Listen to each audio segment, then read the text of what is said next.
Hey guys, my friends, how you doing? welcome back to the channel. The new video is Hope here. you are enjoying But the before that, videos. I want to inform you If so, guys that I please had like, set up share, and Ko-fi subscribe. instead of buy me a coffee due to some technicalities. Though I haven't added any videos there, so feel free to tip me something if you guys wish. Also, I noticed that some of you got confused at the end of part 7 and start of part 8. So, let me correct my mistake. I botched the audio while making part 8. The continuation from end of part 7 is from 1 hour 18th min of part 8, and don't worry, I will be adding a timestamp on that video. So after end of part 7, the second half of part 8 should come first, and then the earlier part. I hope you guys re-listen that part in proper order to get the things correctly, and once again, I am sorry for my mistake. With that out of the way, let's continue the story. However, he was certain that his quest to gain her whole family's approval was only beginning. "That boy is a threat," Bruce said in a solemn tone. "In just a day, he managed to pull the ladies of our family to his side." "Yeah, he is a menace," Philip agreed. "Even Rhea is pestering him about when she will be able to hold her great-grandchild." "I say we kidnap him while everyone is sleeping," Dennis proposed. "I second this proposal," Eric nodded. "As long as we do it quickly, no one will notice that he is missing." The men of the Oswald family were currently holding a secret meeting in the stables, which was a good distance away from the house. The sun was about to set, and the ladies were preparing dinner. They weren't needed there, so they decided to talk about how they would handle the young man who was worming himself inside their safe haven. "But I still don't understand," Dennis said. "He's a dud and a country boy like us. Where did he get such wealth? I'm not saying that he got it through evil means, but isn't it a bit suspicious?" "Well, thanks to those funds, we were able to procure some food and provisions for our people." Eric scratched his head. "Auntie May down the hill even thanked me with tears running down her face. This has been a very bad year for our crops.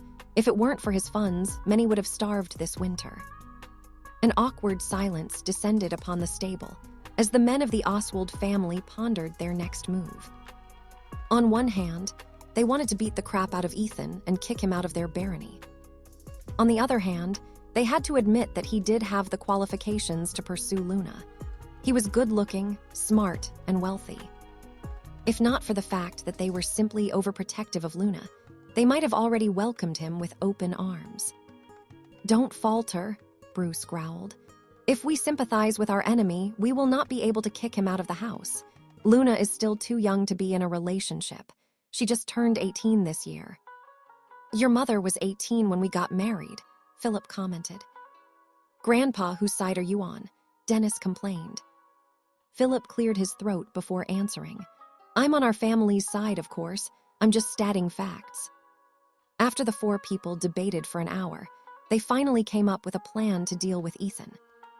Unbeknownst to them, a winter moth flapped its wings and flew out of the stable window, eager to report everything it had seen and heard to its master. Ethan made sure that he had scouts keeping tabs on the men of the Oswald family, knowing that they would likely do something to him during his stay in their residence. "Good work," Ethan praised the moth, who was now perched on his finger. "Continue to monitor them." The moth opened its wings and flew out of the window to continue its scouting duties. "I got to hand it to them. They are firm in their decision of kicking you out," Sebastian chuckled. "Just tell them that you have done the deed with Luna," Ethan's other half commented. "I'm sure if you do that, they'll accept you as her boyfriend. I mean, what can possibly go wrong?" "Well, they can attack me on the spot for saying such a thing," Ethan snorted. "The moment I say that is the moment that I'd be buried 6 feet under, never to be seen or heard from again." Ethan pondered a bit on how he was going to thwart the kidnapping plan that the men of the Oswald family devised for him. He would definitely have an easy time if he summoned Dainsleif to help him, but he didn't plan on doing that. Luna had developed an inherent fear of Wendigos. If she found out that Ethan used the ancient Wendigo to her family, she might not say anything on the surface, but she would definitely feel hurt. Also, Dainsleif was a creature that, once summoned, would definitely go for the kill. This was especially true after consuming the Wendigo that had been captured at Brynhildr Academy. Its power was now at its peak, and according to Ethan's other half, it was also at the cusp of another evolution. As to what kind of Wendigo it would evolve into, the young man was both excited and anxious to find out soon.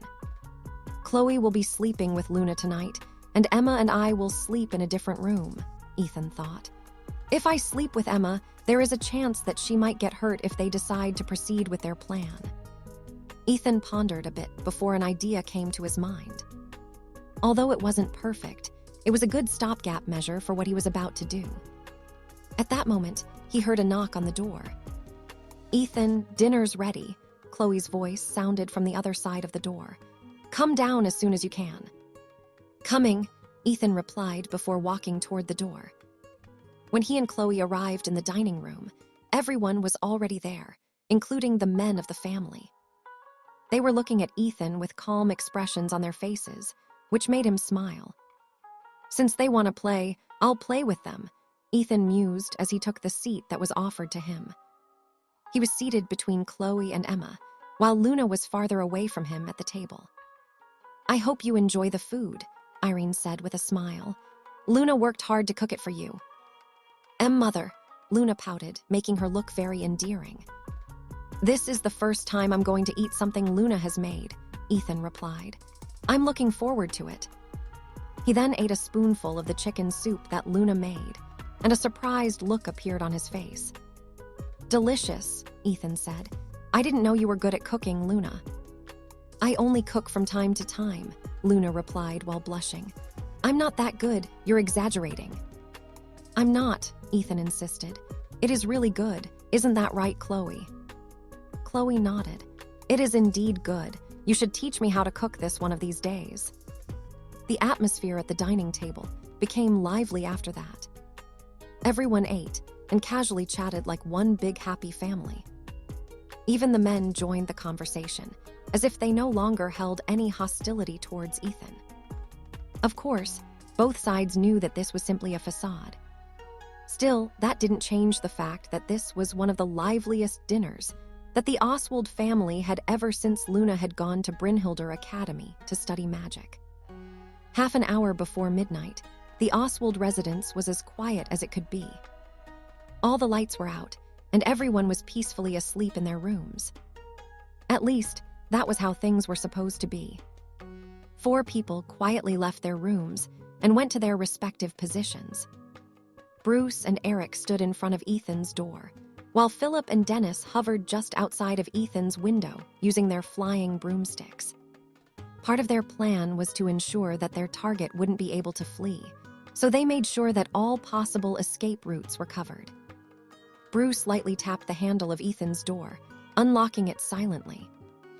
After making sure that the spell did its work, he lightly turned the knob and slowly opened the door.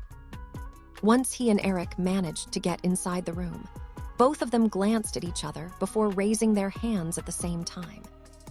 Impediendum. The two shot paralyzing spells at the bump on the bed.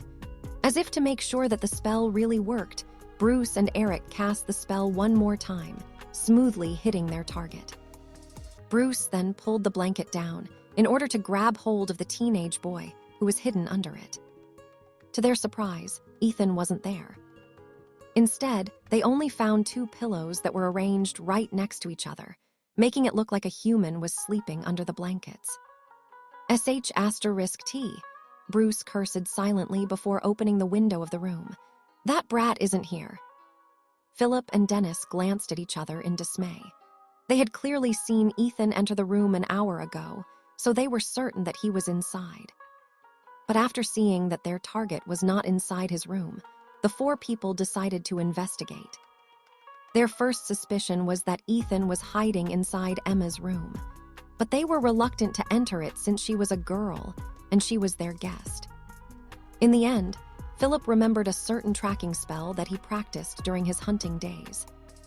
This spell was very effective in finding animal tracks because their footprints glowed even in the dark. Vestigum. Immediately, faint blue marks appeared inside the room, revealing Ethan's footsteps. Philip could trace back Ethan's most recent activity, allowing him to look for the teenage boy, who suddenly disappeared out of nowhere. The steps lead to the window, Philip frowned. He then used his broom to land on the ground before casting his magic for the second time. Vestigium. Immediately, he found a set of shoe prints leading towards the stables. Finding their lead, the four men sneakily made their way toward the stable to hunt their target. After arriving at the stables, they found that the shoe prints didn't go inside, making them think that Ethan was just having a late-night stroll in the middle of the night. For them, this was the perfect opportunity to hunt him down. The farther he was from their residence, the less chance their family would find out about their evil scheme. They all increased their pace in order to catch up with the young man, whom they were confident would soon fall into their hands. 2 kilometers away, a pair of shoes were moving on the ground despite not having a person wearing them. Ethan's other half had used a spell on the young man's shoes, making them move autonomously. The young man, with the help of the 2 helpers in his sea of consciousness, had devised a plan to hoodwink the 4 men of the Oswald family. Ethan's other half used his magic to make the shoes move in order to send the men of the family on a wild goose chase. Sebastian, on the other hand, proposed that Ethan used his fey magic, duplicity, to create a clone of himself to wander in the opposite direction. If the shoes failed to catch the men's attention, the clone would make his appearance and lure the men away from the house. The third plan was devised by Ethan himself. He had talked to Luna and Chloe about his plan using the ability of the guardian rings. The young man had 2 sets of these rings, and he was wearing both of them on his fingers. With this, he told his 2 lovers what the men of the family were planning to do when everyone was asleep. So, right after leaving his room, Ethan used his wind dance to fly toward the window of Luna's room. His plan was simple. He would hide inside Luna's room, which was the safest place inside the house. While the 4 men were busy chasing after a pair of shoes that were running nonstop, Ethan was resting between Luna and Chloe, with the 2 girls hugging him like a pillow. To ensure that all bases were covered, he hid under the blanket, leaving the 2 girls' heads poking out of it. With this, Ethan was able to get a good night's sleep while also basking in the warmth and softness of the bodies of his 2 lovers, who were more than happy to hug him in their sleep. Meanwhile, outside of the Oswald residence, "Damn!" Bruce angrily threw one of Ethan's shoes away due to frustration. "That kid played us good." "Smart kid," Philip commented. "He reminds me of me when I was his age." The corner of Dennis and Eric's lips twitched after hearing their grandpa's comment. All of them were tired and cold after running after the pair of shoes that had been running happily just a minute ago. Sensing that something seemed amiss, all 4 of them used their broomsticks and flew close to the ground, following Ethan's shoe prints. It didn't take long before they caught up to the pair of shoes, which enraged Bruce to no end. "Let's go back," Bruce said in annoyance. "Once I get my hands on him, I'll strangle him good." As if waiting for that moment, they heard a chuckle not far from them. There, they saw Ethan hovering in the air with a pair of fairy wings and looking at them with a teasing smile on his face. As soon as they noticed his presence, Ethan flew away in haste, heading towards the forest. The 4 angry men didn't follow him right away, thinking that this might be another one of his schemes. "That boy is a dud, right?" Philip frowned. "How the hell is he using magic then?" "Should we follow him?" Dennis asked. "We will not be able to use our brooms inside the forest, and it can be dangerous at this time of day." After a short conversation, the 4 men decided to return to their home and just sleep for the night. They were already exhausted and cold after going on a wild goose chase across the countryside. All of them were disappointed, but they got something out of this experience. The hateful young man was very sly and shouldn't be underestimated. "He might have one today, but tomorrow is another day," Bruce stated. "We will get him next time." This was the only thing that he could say in order to keep the morale of their group raised. "Tomorrow, let's take him fishing," Philip commented. "The lake has still not frozen over, It will be a good place to teach him a lesson. Good idea, Dennis grinned. We'll let him have a good swim with the fishes tomorrow. The four men chuckled as they all started to plan a new scheme to teach Ethan a lesson. What they didn't know was that they were messing with the wrong person. They would soon realize that taking Ethan fishing was a mistake. A very big mistake that they would soon find out the hard way. Ethan was feeling so comfortable that he was unwilling to open his eyes and wake up. He could tell that his head was nestled in something soft, which made him even more reluctant to leave his bed to start the day. However, he knew that he had to get up, or else the men of the Oswald family might discover him. If that were to happen, he was sure that they would start a ruckus. When he opened his eyes, he instantly understood why he felt something soft pressing against his face. His head was buried in the bosom of a young lady, whose hands were wrapped around his head, holding him in a gentle embrace. However, after he came to this realization, another thing caught his attention. The size seems different, Ethan thought as the last dregs of sleep inside his head faded, allowing him to think clearer. He slightly raised his head in order to identify the woman who was embracing him close to her chest. It was at this moment that his body stiffened upon finally seeing whose softness he was reluctant to part with just now. I knew it, Ethan mused to himself as he looked at the sleeping face of his cousin, whom he had known since they were kids.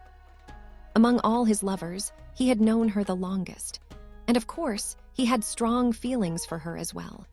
However, faced with the decision of staying for a while longer or leaving the room, Ethan still chose the latter.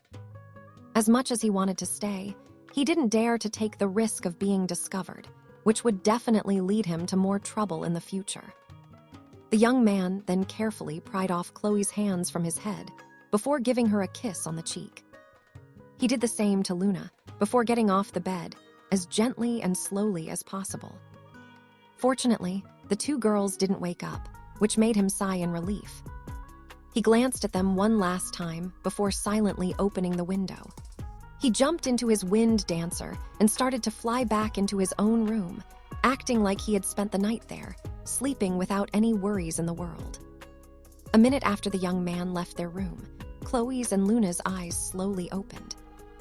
Although Ethan had done his best to get out of bed as quietly and gently as he could, it was simply impossible since he was sandwiched between the two ladies. Even so, they still didn't open their eyes and pretended to be asleep, fooling Ethan into thinking that he managed to slip away without waking them up. The two exchanged glances and smiled at each other before closing their eyes once again. The sun still hadn't risen. However, the light of the dawn was bright enough, allowing Ethan to see his surroundings. He carefully opened the window of his room and entered it without too much effort.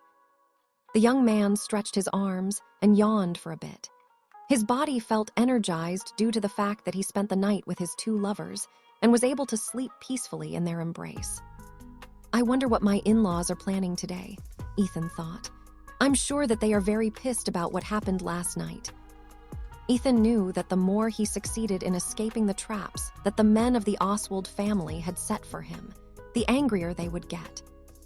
But it wasn't like there was anything he could do about it.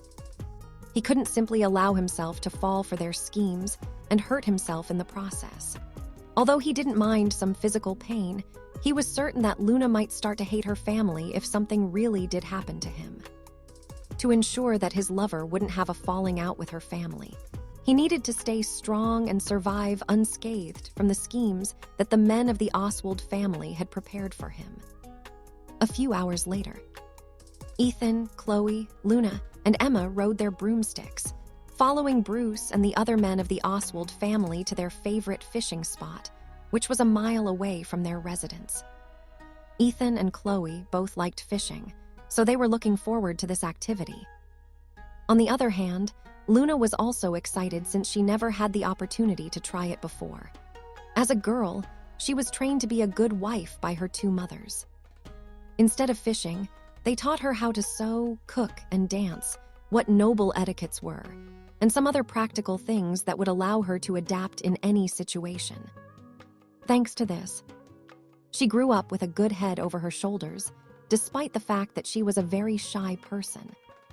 It was only during her first year in Brynhildr Academy, when she was sent to Dud Manor, that the young lady slowly opened up to the kind and caring members of the manor, which many considered to be the worst place in the academy. Things became even better after she met Ethan, who was now her lover. Because of this, she was willing to try new things, and fishing was one of them. Emma, on the other hand, neither liked nor disliked fishing. Just like everyone in the Meredith clan, she was taught fishing as part of their survival skills training. In her eyes, fishing was just one of the many ways to acquire some food in order to survive. Nothing more, nothing less. But even this standoffish beauty, who only showed her true colors to Ethan when they were alone, was also looking forward to this fishing trip. She could tell that Luna's father, Bruce, was planning something. Unfortunately, they picked the worst place to lay a trap for Ethan. Emma smiled internally. Ethan was currently riding on her broomstick, while Luna rode on Chloe's. Both of them were duds, so they could not ride flying brooms on their own. The men of the Oswald family believed that Ethan had someone's help last night, and their prime suspect was Emma.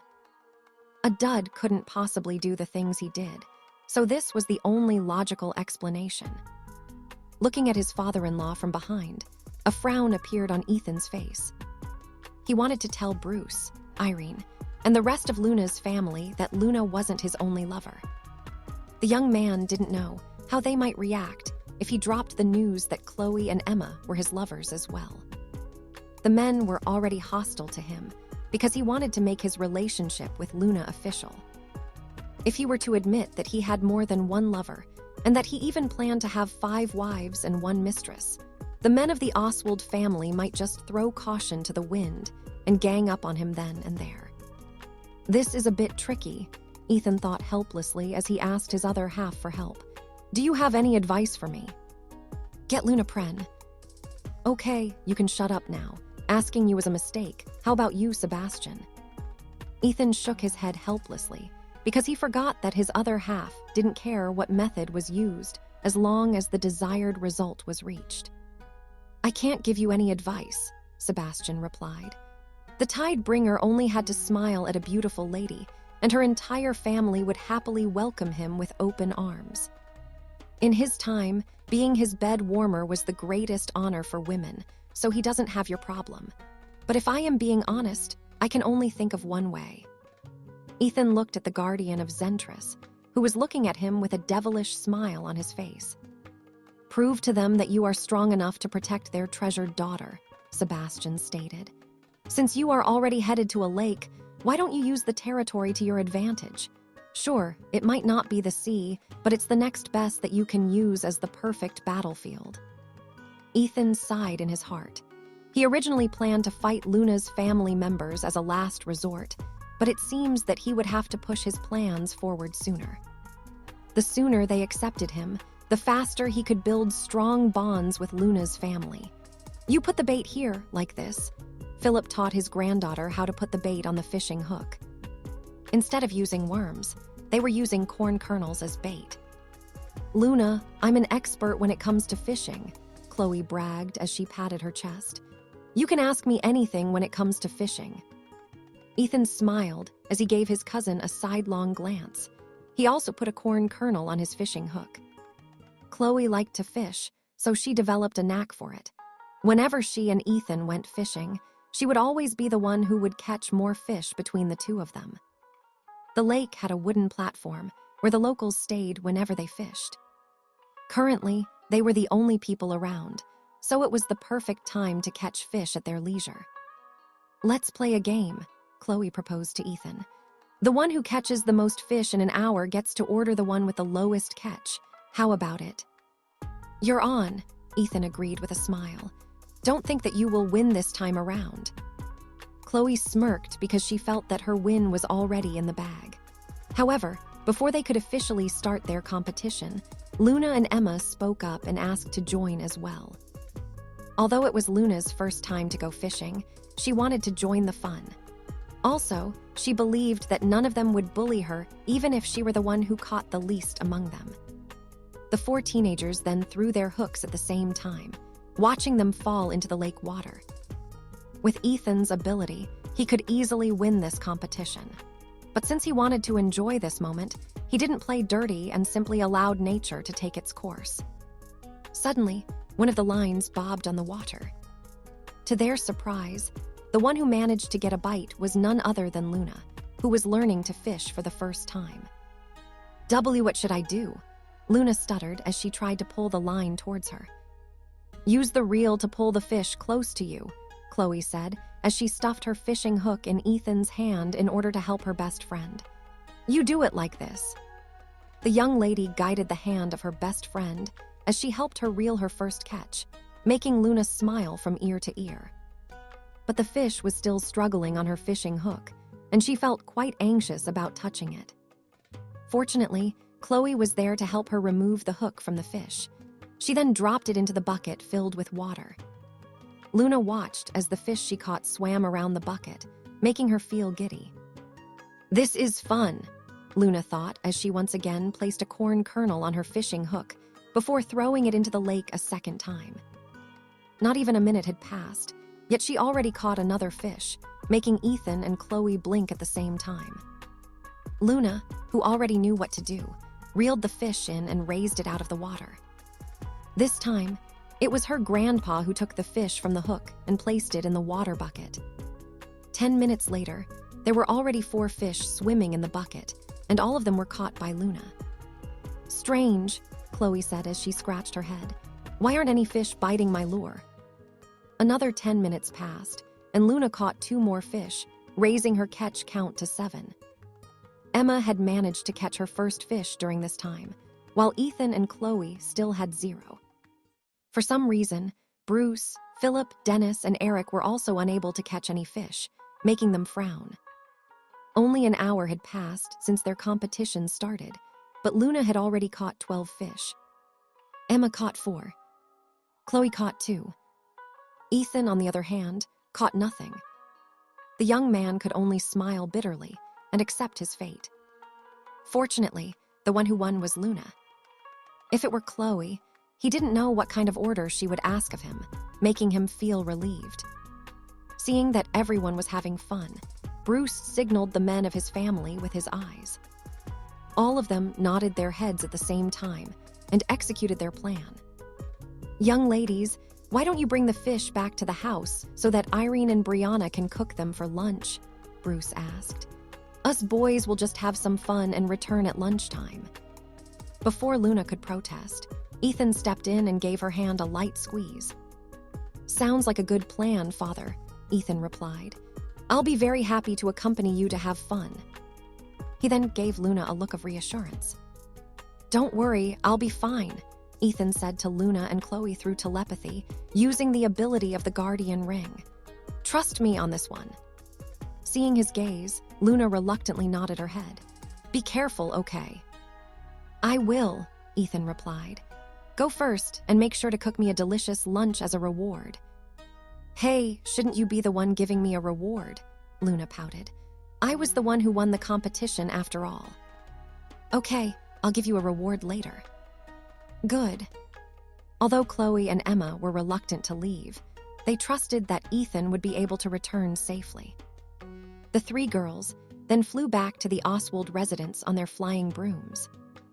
Only when all of them were out of sight did the 4 men confront Ethan with their arms crossed over their chest. "I admire your courage for not hiding behind my daughter's skirt," Bruce stated. "You sure made a fool of us last night. Did that girl Emma help you?" Ethan smiled. Instead of answering Bruce's question, he instead asked a question on his own. "Father, I am seriously in love with Luna," Ethan declared. "I want her to become one of my wives in the future." "Ho, did you just say wives?" Philip sneered. "I knew it. Emma is also one of your girlfriends, huh?" "Not only her," Ethan replied. "Chloe as well."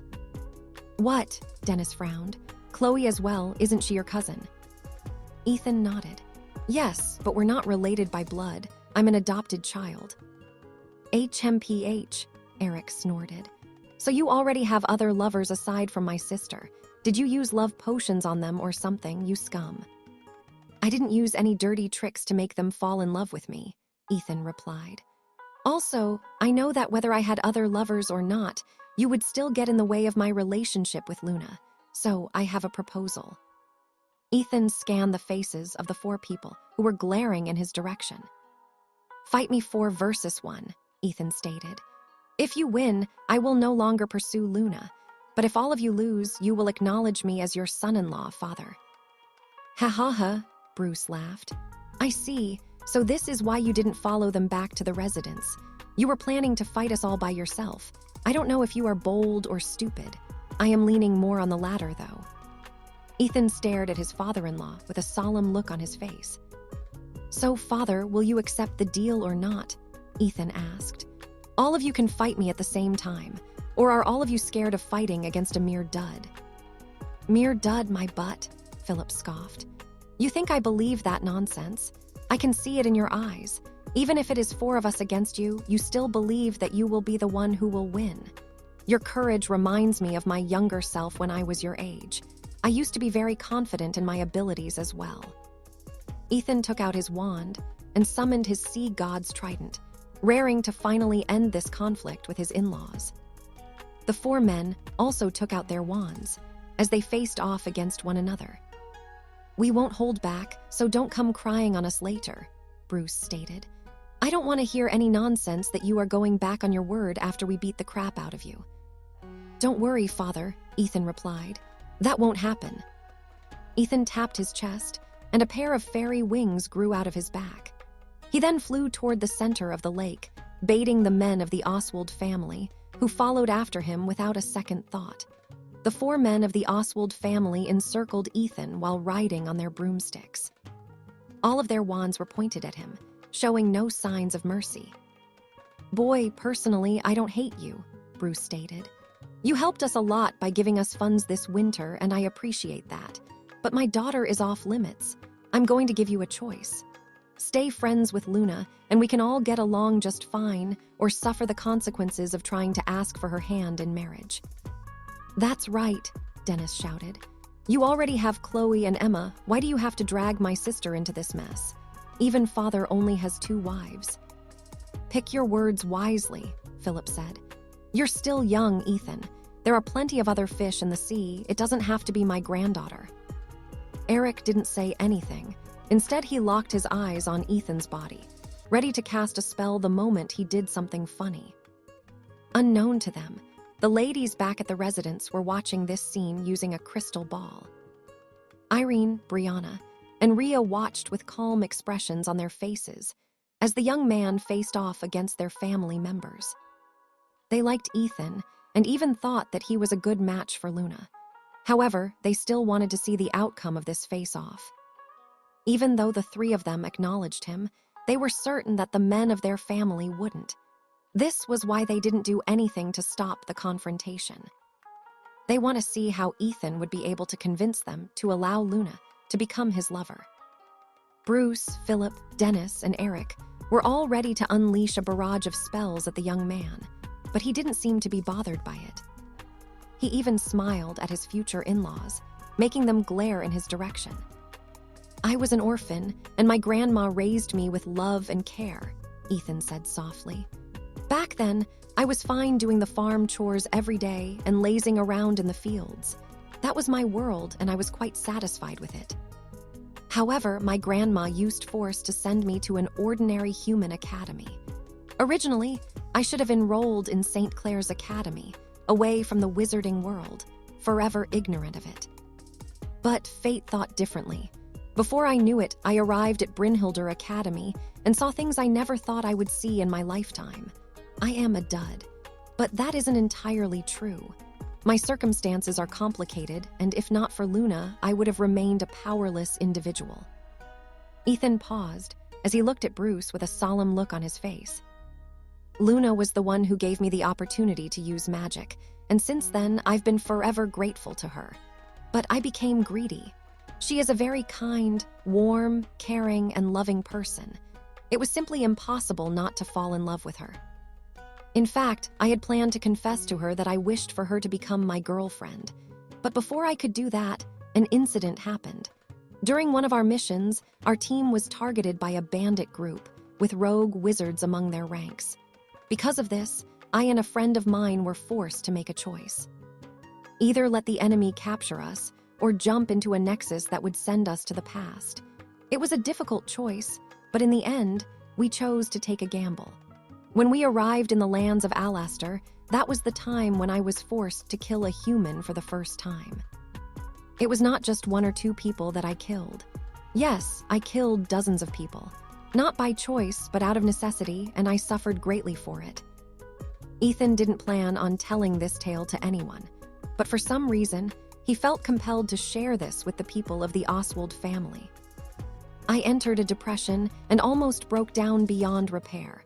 But the girl who was sent to the past with me, Lily, was there and helped me recover to the best of her abilities. I felt guilty and ashamed of myself because I took advantage of her kindness. When I recovered, the necromancer who was hunting us down launched a siege against the city that we were currently in. While everyone was busy, he targeted Lily because he knew that she was the only one keeping me sane. I almost died during this attack because I received the killing blow that was meant for her. However, through a stroke of luck, both of us survived. That was when we took the next step in our relationship. I also felt guilty at this point in time because I had set aside my feelings for Luna and Chloe so that I could embrace her. I don't regret my decision, and if I were to go back in time, I wouldn't have changed anything. The lands of Alastair was a cruel and merciless land. It taught me that if I wanted something with all of my heart, I should fight for it. Nothing is free. Everything has a price. Freedom is only possible if you have the strength to defend the peace. When Lily's brother, Kanal, came to Brynhildr Academy to challenge me, I didn't back down because I thought that I could beat him. Unfortunately, my ego had grown quite large after my consecutive victories. He made me understand how truly lacking I was. I was in a coma for a week after that battle, but I didn't regret it. Lily was worth fighting for. Chloe is worth fighting for. Luna is worth fighting for. My lovers are worth fighting for. Ethan gripped his wand, and the sea god's trident firmly as magic power circulated inside his body. So, I don't care if you all hate me or think that I am not worthy of Luna, Ethan stated. Since we can't see eye to eye, then let's just fight because I stand here for one reason, and one reason only. The young man pointed the tip of his sea god's trident at Bruce, holding his gaze. I fight because this battle is worth fighting for, Ethan said. Prepare yourselves. I will not hold back. I just hope that all of you know how to swim. At that exact moment, the water of the lake started to churn, as if it was boiling over. Ethan was now tapping to the power of his legacy, and with it, he would force the elements to bow to his will. Just who is this boy? Bruce couldn't help but feel his heart shudder as he looked at the young man, who had just swatted his father, Philip, from the sky using a gigantic hand made up of water. Although Luna's grandpa had managed to erect a barrier just in time to defend against the attack, he was still sent flying by the force of the impact. The reason the Oswald barony had received a baron title was due to Philip. During his prime, he was the personal knight of the previous king, who had helped him fight on the battlefields to protect the country from those who wished to usurp it. When the king passed the crown to the crown prince, Philip also retired because he didn't want to serve another master. Due to his loyalty and bravery in the battlefield, he was given a baron's title and awarded the lands at the border of the kingdom. The previous king wanted to make him at least an earl, allowing him to obtain a land with greener pastures. But Philip turned it down. His reason was that he was just a simple man and wanted to live a simple life after his blade was no longer needed by his lord. He had grown many years older since then, but his skills as a knight were still ingrained in his body. Right now, Philip's blood was boiling. It had been a long time since he had fought in a real battle, and the boy in front of him was going all out and not pulling his punches. This was truly a battle where they could get seriously injured, but for some reason, Philip couldn't stop grinning. Good, Philip laughed as he regained his balance midair. This brat really reminds me of myself when I was young. Damn, although I'm more handsome than him, he still packs a punch. I guess it's time for me to get serious as well. The old man took a deep breath and narrowed his eyes. He is using a legacy, but I'm pretty certain that this is not the legacy of the rivers and lakes, Philip thought. I have seen a legacy holder of that power before, and his control of the power was several times better than Ethan. It seems that he is just manipulating the water and forcing it to follow his will. Although a bit crude, he still has a good grasp of the foundations. He's also used to fighting multiple enemies at once. After confirming that Ethan didn't possess the legacy of the rivers and lakes, Philip once again flew towards the battlefield. This time, his eyes were sharp, and he was holding his wand like the handle of a sword. "Let's fight like old times. What do you say, my old friend?" Philip muttered as the wand in his hand glowed faintly, as if agreeing with his proposal. A silver blade emerged from the tip of the wand, transforming into a sword with the wand as its handle. "Bruce, Dennis, Eric, distance yourselves from him and unleash your strongest spells," Philip commanded. "Don't think of anything else and just do it." *T, Gramps has lost it, Dennis cursed internally. "What if we accidentally kill this kid?" Bruce and Eric were also hesitating. They only wanted to teach Ethan a lesson and not kill him. If they really went for the kill, even they wouldn't be able to shoulder the consequences. "Don't worry," Philip muttered as he flew towards Ethan with the silver sword in hand, preparing to engage him in close combat. "Just do as I say. I will take responsibility." As someone that had fought many life and death battles in his life, Philip could actually sense something emanating from Ethan's body. There were two powerful presences that seemed to be keeping watch over the battle, ready to interfere if the young man's life was truly in danger. He could almost see their forms behind Ethan, and despite the fearless grin on his face, his heart couldn't help but shudder. A creature with 7 heads, standing over 100 meters tall. Its 7 pairs of eyes were looking at him with amusement. Another monster, this one with 2 protruding horns on his head, was clad in black flames. Despite not seeing a face, Philip could sense the creature's devilish smirk, as if encouraging the old man to do his worst. "Damn, my granddaughter picked one hell of a boyfriend," Philip thought as the silver blade in his hand shone brightly, making him look like a white comet that was shooting towards the young man with the intention of ramming him.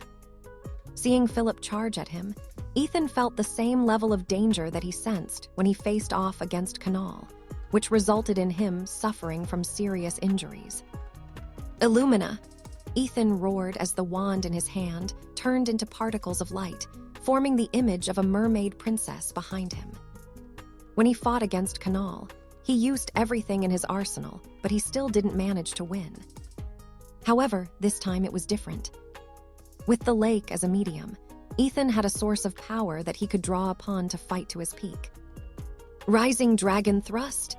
Ethan pulled back his arm and thrust forward, coating the sea god's trident in a torrent of water, forming the head of a water dragon that collided with the white comet headed his way. The resulting clash sent both combatants flying backwards, as the force of their blows clashed against each other. "Gladius flagelli!" Philip shouted as soon as he regained his balance, and the silver sword in his hand extended towards Ethan like a sword whip. "Aqua anguis!" Ethan waved his trident, and countless water serpents rose up from the lake to attack Luna's grandfather. "Magna fragor!" Bruce roared. "Ventus vulnus!" Eric shouted. "Lapis tormenti!" Dennis chanted. Wind blades, a giant fireball, and a giant boulder smashed against the water snakes that were headed towards Philip, destroying them all. Ethan tried to deflect the sword whip that had reached his location, but instead of deflecting it, the sword whip wrapped around the handle of his trident, holding him in place. "Wow, this old man knows what he's doing," Sebastian commented. "Seasoned warriors have plenty of battle experience," Ethan's other half commented. He knew that the other members of his family would defend him, so he just focused on his attack without putting up a defense. This guy is trouble. Ethan's 2 allies were having fun, because they wanted to see how Ethan would fare against his opponents. For the two of them, this was just part of his training. Although fighting 4 wizards at the same time was difficult, they believed that Ethan had a way to overcome them. "Gramps, you shouldn't be like this," Ethan said as he tried to pull Philip towards him. "You're not as young as you used to. What if you break your bones? Don't push yourself too hard." "Ha, my wife's stick might break my bones, but your words will never hurt me," Philip laughed. "You think a brat like you can break my bones? I've been fighting wars before you were even born." The old man then glanced at his family members and shouted, "What the hell are you dimwits looking at? Attack him," Philip ordered. "If you don't want to use your strongest spells, then use paralyzing spells or anything that can restrain him. Are you idiots?" Philip's shout broke Bruce, Dennis, and Eric out of their daze. They immediately went to action and unleashed paralyzing spells at the young man, who was trying to free his trident from Philip's hold. Illumina, who was hovering above Ethan, waved her hand and unleashed a barrage of hydro balls to disperse the spells that were aimed in Ethan's direction. Although moving autonomously would drain the young man's magic reserves faster, she currently didn't have a choice but to do it. At the moment, a black fireball shot out of nowhere, forcing Illumina to summon a water ball to disperse it. "This looks fun," Rowan laughed as he joined the battle. "I knew that coming home a day sooner was a good choice." Seeing another contender enter the battlefield, Ethan and Illumina no longer held back. They were already hard-pressed with 4 wizards, but if Rowan joined the fight, they would definitely lose if they didn't stake everything on the line. Countless water dragons rose up from the lake, roaring in anger as they fought the people who were trying to get in their master's way. This had now truly become an all-out battle, and Ethan knew that the longer the battle lasted, the more disadvantageous it would be for him. All the men had succumbed to their battle lust, transforming the lake into a raging battlefield, which made the hearts of the ladies who were watching the fight back at the Oswald residence feel their hearts beat wildly inside their chests. Rowan had long wanted to beat the crap out of Ethan ever since he discovered that the dud had become his sister's boyfriend. Of course, he had a gut feeling that the boy had more than one lover since he was always surrounded by girls, and having it confirmed made him hate the other party even more. But after seeing him save Luna in the Legacy domain, his hatred for him simmered down a bit. He gave credit when it was due, and he acknowledged that Ethan did have the qualifications to become his sister's lover. However, he still needed an outlet to vent his past resentments. Since there was a perfect opportunity to do it, why not join his family in ganging up on the handsome young man, whose blue eyes now glowed with ferocity as he prepared to unleash his full power? "Everyone, he's going all out," Rowan shouted. "Don't hold back because this kid packs a punch." Philip roared. Blue flames exploded from the tip of his wand, spreading toward the body of his sword whip, and shot in Ethan's direction like a flaming snake, with his weapon wrapped around the young man's trident. Ethan would be burned if he didn't let go of his weapon. Eric unleashed countless wind blades in Ethan's direction. He didn't hold back, having felt that the amount of magical power the young man radiated was reaching a staggering level. Dennis also gathered his magic power and let loose a 5-meter-tall boulder, which flew in Ethan's direction like a cannon. Bruce waved his wand around him, and a blazing trail of red flames encircled his entire body. A moment later, he unleashed his strongest attack, which was a giant fire serpent, who flew in Ethan's direction like a blazing train. Rowan laughed as he summoned several spears made up of dark flames and hurled them at the young man, who was at the center of the lake. The countless water dragons clashed against these magical attacks, dispersing them completely. However, they simply continued to cast more powerful spells, one after the other, destroying the water dragons one by one. It was at this moment that the blue gem on Ethan's sea god's trident glowed with power, engulfing his body in a tornado made of water. The entire lake rose up, making the vortex bigger and stronger. From within its depths, Ethan growled as he activated the 3rd stage of his legacy. Originally, Sebastian didn't plan to lend Ethan his power in this battle. However, a new variable appeared, which made the already hard battle extremely difficult. Since it was unfair for the young man to fight against 5 opponents at once, the Guardian of Zentris made an exception and allowed Ethan to summon the power of the sea, turning the entire lake into his domain. The young man also didn't want to use the 3rd stage of his legacy, knowing how big a toll it took on his body, but he was left with no choice. He needed to end the battle as fast as possible. Otherwise, he will lose in a battle of attrition against the 5 wizards, who were now taking him seriously. Grand Arya. As if the entire world was alongside him, the giant water tornado expanded, destroying all the spells that were thrown in the young man's direction. "Fly away now," Philip ordered, because he could feel the strong suction force coming from the tornado, which was pulling them toward its center. The 5 wizards tried to fly away, but it was already too late. From within the water tornado, 5 gigantic hands made up of water emerged and grabbed the 5 wizards out of the air. "I hope that all of you know how to swim." Ethan's teasing tone sounded in everyone's ears. The next thing they knew, the hands that had captured them pulled them toward the center of the tornado, making all of them panic. Several seconds later, the tornado transformed into a giant fist.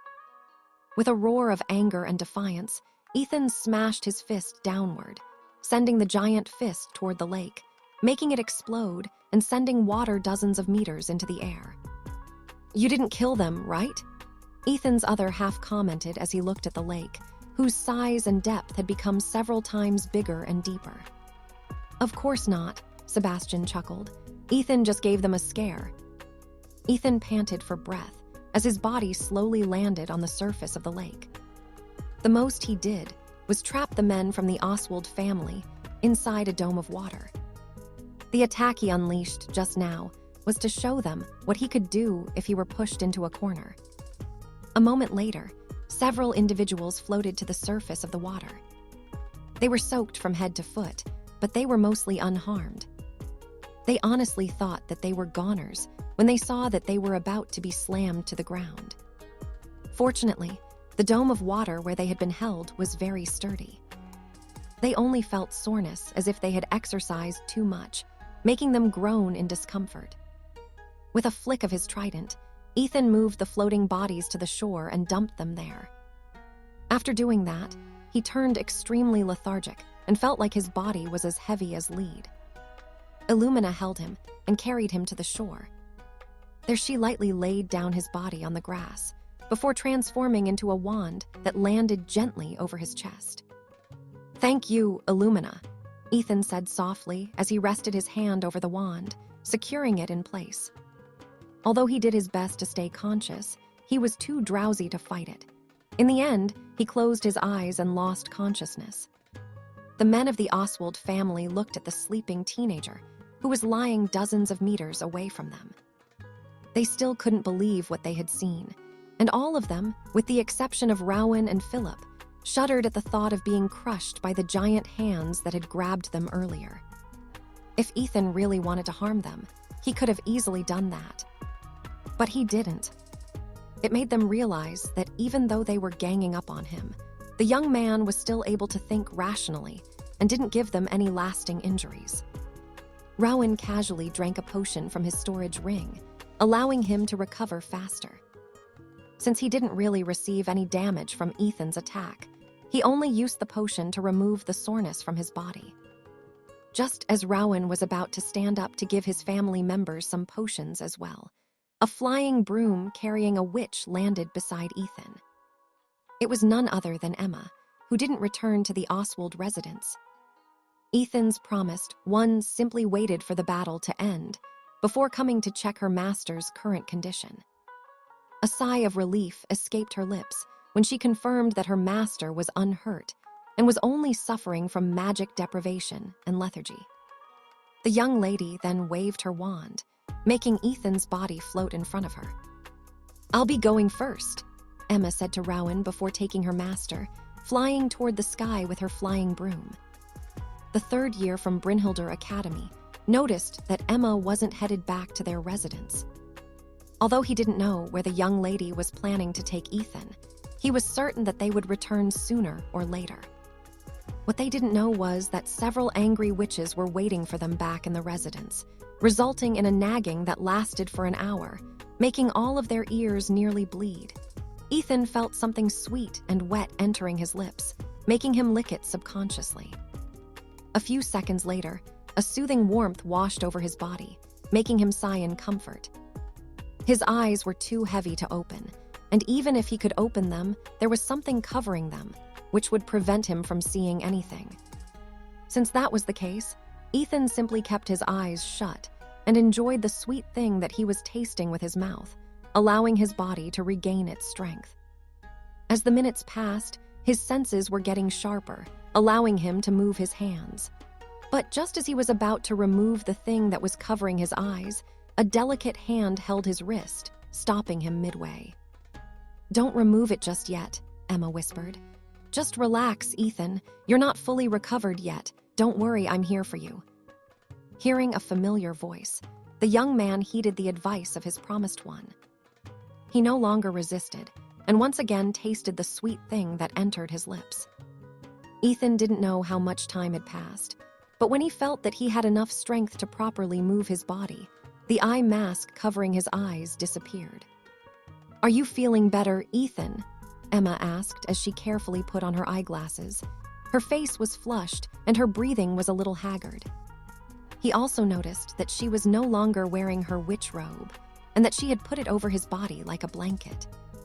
A few buttons of her school uniform were undone, vaguely revealing the line of her cleavage, making Ethan subconsciously swallow his saliva. Among his lovers, Emma had the most developed body of them all. No one knew that the standoffish assistant librarian hid an hourglass figure underneath her witch robe, which was more than enough to make the boys at the academy build a fan club for her. If not for the fact that she went out of her way to make herself look like an unattractive geek, someone as beautiful as her would definitely attract a lot of attention from her peers. Perhaps, seeing that the handsome young man liked what he was seeing, Emma even playfully unbuttoned one more button on her shirt, making Ethan lightly clear his throat.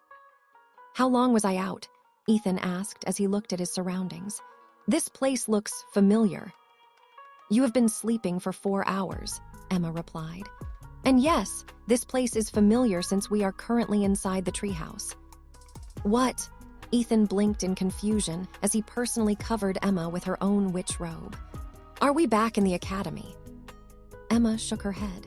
"The treehouse is a portable magic house that can be placed in any kind of tree, as long as that tree meets the requirements.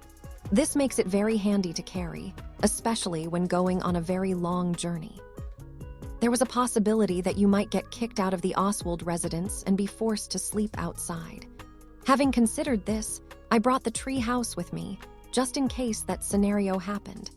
Fortunately, you were able to win the good graces of the ladies of the family, allowing you to have your own room." "I see." Ethan nodded his head in understanding as he carefully buttoned Emma's shirt one by one. When he was done, he gave her right cheek a quick peck, making the latter blush.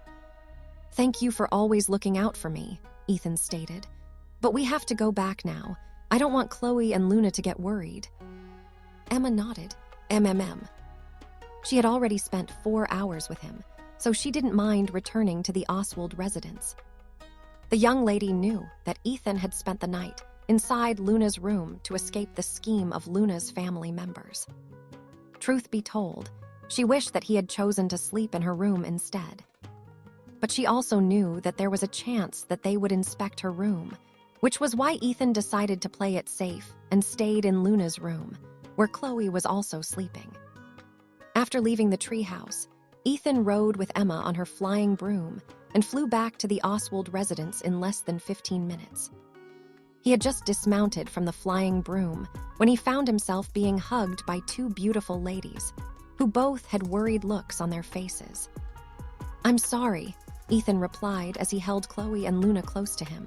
"I made both of you worry." Despite the fact that the entire Oswald family was looking at them, Ethan casually kissed the 2 ladies' foreheads, making Philip shake his head helplessly. "Ha, youth," Philip said. "The young ones sure are bold." Rhea lightly tapped the ground with her walking stick, catching everyone's attention. The winds are getting chilly, so why don't we go inside the house to warm ourselves up? Rhea proposed. What do you think, Ethan? I think it's a great idea, Grandma, Ethan replied with a smile. He then followed the old lady while walking hand in hand with Chloe and Luna. This time, Bruce and the others no longer looked at him in disdain and contempt. After fighting against Ethan, they had no choice but to admit that the young man had the strength to protect Luna from those who might wish to do her harm. In short, they grudgingly approved of their relationship. Once inside, Irene and Brianna served everyone hot chocolate drinks and cookies. When everyone was feeling comfy, Rhea asked Ethan to tell them about his adventures in the lands of Alaster. They watched the battle through the crystal ball, so they also heard his speech. It made them quite touched, especially with how much emotion his voice carried. Very few individuals had managed to return to the present after entering a nexus and lived to tell the tale. Of course, Ethan was more than happy to tell the story, omitting some parts that he believed would only cause problems in the future.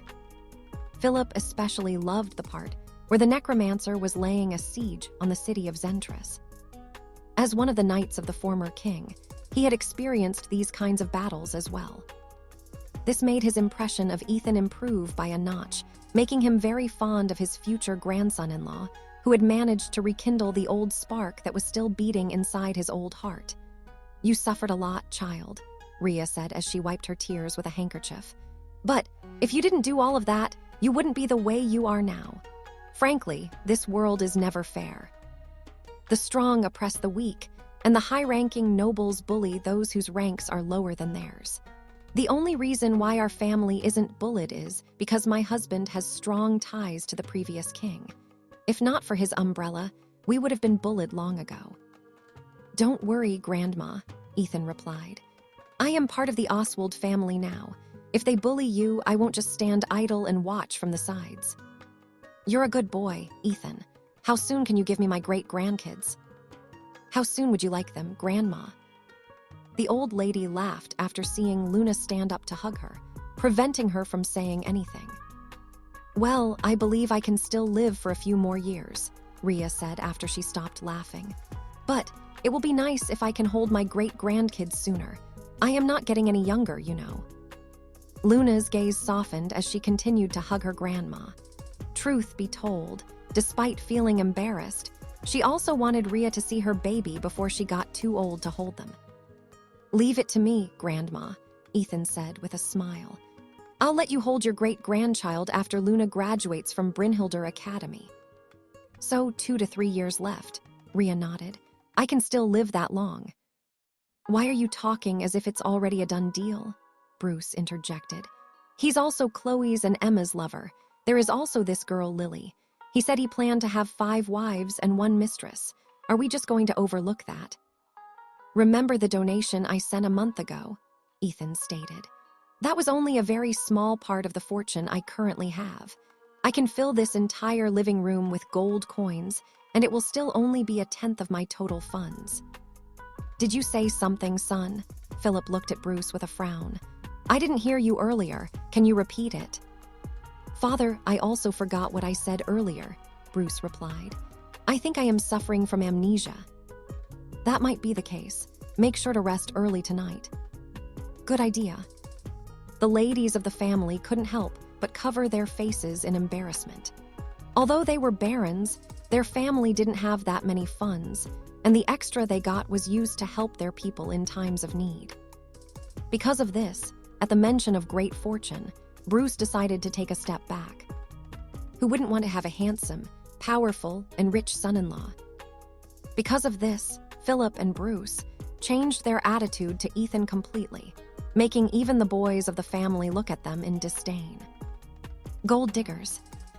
This was the collective thought of Rowan, Dennis, and Eric, as they looked at the 2 old men who were now starting to warm up to Ethan. Now that the family was no longer hostile to him, the young man truly enjoyed his stay, and after dinner, he decided to take a stroll with Chloe and Luna. The angelic beauty had also summoned Selene, who was currently residing inside her sea of consciousness, similar to Sebastian and Ethan's other half.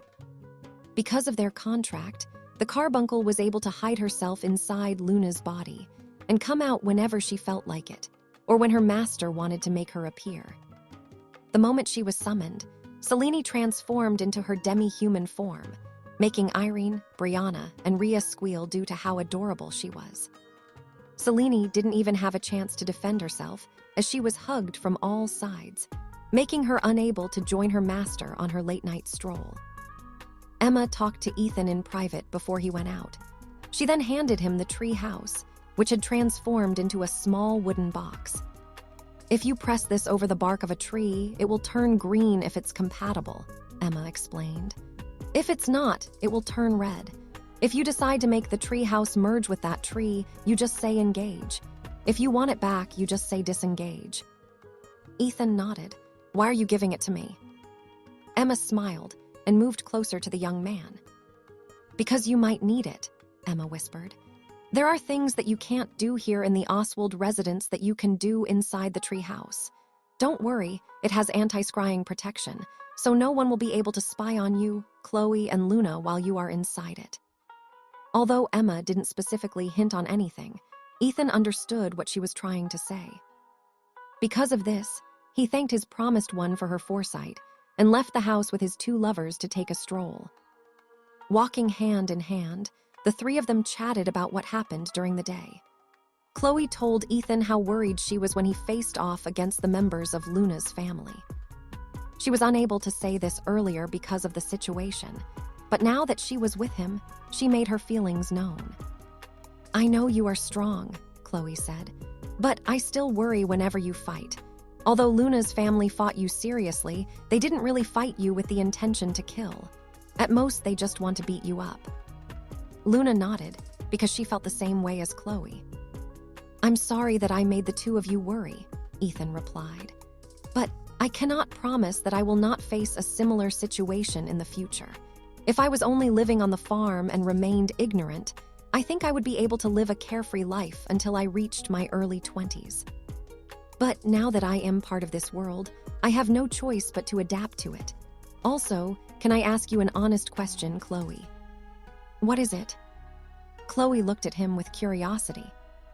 "If I didn't ride the wrong train and end up enrolled at Brynhilder Academy, would you have chosen a wizard to become your lover instead of me?" Ethan inquired. This was something that had been on his mind ever since he met Chloe in the academy. Among the girls he knew in the past, he was closest to Chloe. He would be lying if he said that he didn't think of her as a potential candidate to become his girlfriend. Although they were cousins, he knew at an early age that he was adopted, and his grandma and Chloe's mother seemed to not mind matchmaking the two of them.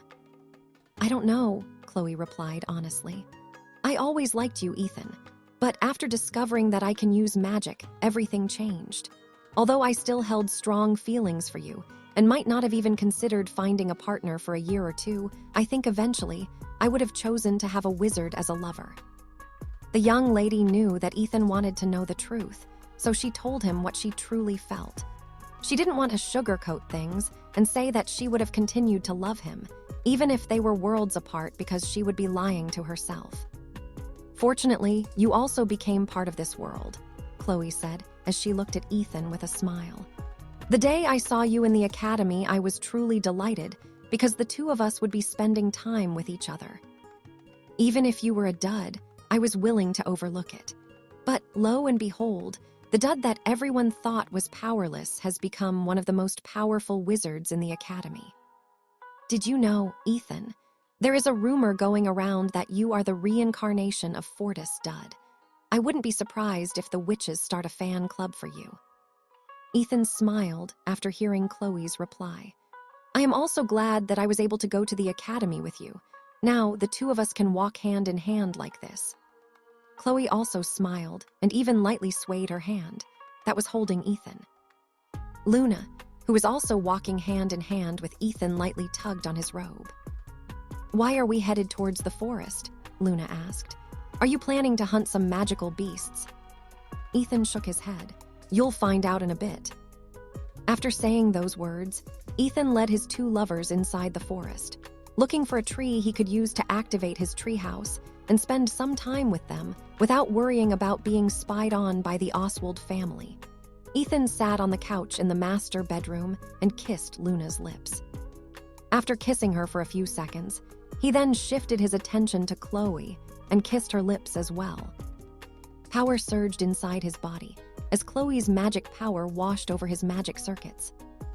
They had kissed so many times already in the past that kissing had now become second nature to them, whenever they were alone. This was only his second time kissing two of his lovers at the same time. Usually, he would kiss them in private and never together. Ethan slowly removed both of their witch robes that were covering their body, letting them fall on the carpeted floor. The two didn't resist, but a tinge of red was creeping up their faces as Ethan's hands moved inside their shirt and gently fondled their breasts. Chloe's face was a shade redder than Luna, because this was the first time that Ethan did this to her. If not for the fact that she was still wearing her shirt, she might have pried his hand away due to embarrassment.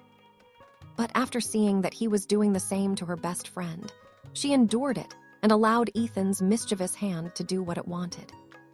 Seeing her embarrassment, Ethan once again kissed her in the lips, making her heart beat faster inside her chest. A few seconds later, he turned his attention to Luna and did the same. After kissing the angelic beauty, Ethan whispered something in her ears, which made Luna hesitate for a bit. But a few seconds later, she reluctantly nodded her head and slowly removed her shirt.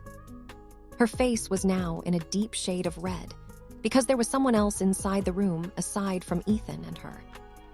Yes, she had done it with Ethan in Limburg town with Lily, but she didn't have a lot of emotional attachment towards her. Chloe was different. She was her best friend, so she was more conscious of her presence, especially if she was paying close attention to her. If they were alone, Luna would do anything that Ethan wished of her, even if it was embarrassing. But being seen by Chloe made her feel more embarrassed than usual. She was no longer a maiden, and she would be lying if she said that she was not looking forward to becoming one with the handsome young man who was looking at her with eyes filled with love. Now that she had removed her top, only her white underwear remained. But that too fell down after Ethan's hand deftly unhooked it from her back, allowing him and Chloe to see a pair of beautiful breasts that even Chloe found attractive. Luna sat on Ethan's left leg and slightly raised her body. Her chest was perfectly positioned right in front of his face, as if inviting her lover to have a taste and make her feel good. The young man didn't hesitate and kissed her left breast, while his hand groped her right. His other hand, which was still under Chloe's shirt, started moving again, making the brown-haired beauty gasp as the warm hand that was fondling her right breast broke her out of her daze. Ethan knew that Chloe always thought of doing it with him, but was holding back for reasons only she knew about. The young man didn't ask what these reasons were, because he knew that Chloe was raised by a conservative family. The mere fact that she hadn't run away proved that a part of her was curious about these kinds of things as well. Soon, sweet sighs escaped Luna's lips as Ethan continued to have his way with her. Her face was flushed, and her breathing was getting ragged.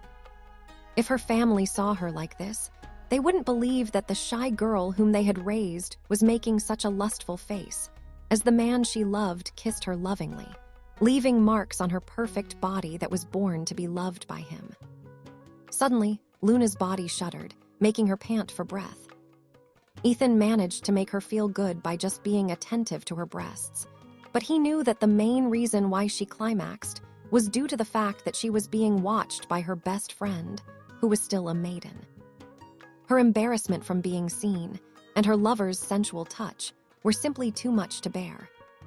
She lay limp, leaning her body on Ethan because she had lost the strength on her body. Ethan lovingly whispered in her ear, thanking her for going along with his selfish request. A few minutes later, Chloe left the master bedroom with a beach-red face. Ethan had just finished kissing her and asked her to leave him and Luna alone for the time being. She readily agreed and fled, as if her chastity depended on it, which was partly true. Just like every girl, she wanted her first time to be special. Ethan promised her this. So, although she was tempted to stay, she still left because she knew that she might change her mind and ask Ethan to embrace her after he was done making love with Luna. The young lady entered one of the rooms on the second floor in order to find relief. She could still remember Luna's face that was filled with desire and passion, eager to be held by the handsome young man whom they both loved very much. Chloe didn't expect that her best friend could make such a face and wondered if she, too, would have the same expression when Ethan finally embraced her. Back in the master's bedroom, the young man gave Luna sweet and gentle kisses to make up for what he had made her endure for the past few minutes. He knew that deep inside, Luna was still the shy girl that he had met. Perhaps, because of this, her sensitivity increased drastically after being watched by her best friend, who was also one of Ethan's lovers. "I'm sorry," Ethan said softly. "I will not do something like that again." "Don't be sorry," Luna replied as she cupped Ethan's face. "Although it was embarrassing, I do love Chloe and did not dislike being seen by her. But the stimulation was too strong. I don't think I am ready for this kind of play on a regular basis." From time to time, Ethan asked in a teasing tone. "Once every 2 to 3 months is fine," Luna replied. "But please, only with Chloe and Lily. I am not ready to do it with Emma yet." Ethan nodded, understood. After making their peace, the young man made love to his lover, making her cries echo inside the room. Ethan made sure to give her a memorable night, away from her family, who didn't know that the angelic beauty was being embraced by the young man, whom she had chosen to be with for eternity. Several hours later, the three walked hand in hand in silence. Chloe was averting her gaze, and the same could be said for Luna. Both of their faces were red, unable to brush away the thoughts of what transpired between the three of them an hour ago. Only Ethan was able to keep his calm as he walked in the middle of the two ladies, who held a special place in his heart. He admitted that he got carried away and moved too fast, but he didn't regret it. He wanted to know if Chloe was ready to share him with others, and judging by how she reacted, she seemed to be a little open to the idea. Things like this can't be rushed, Ethan thought as he continued to walk at a steady pace.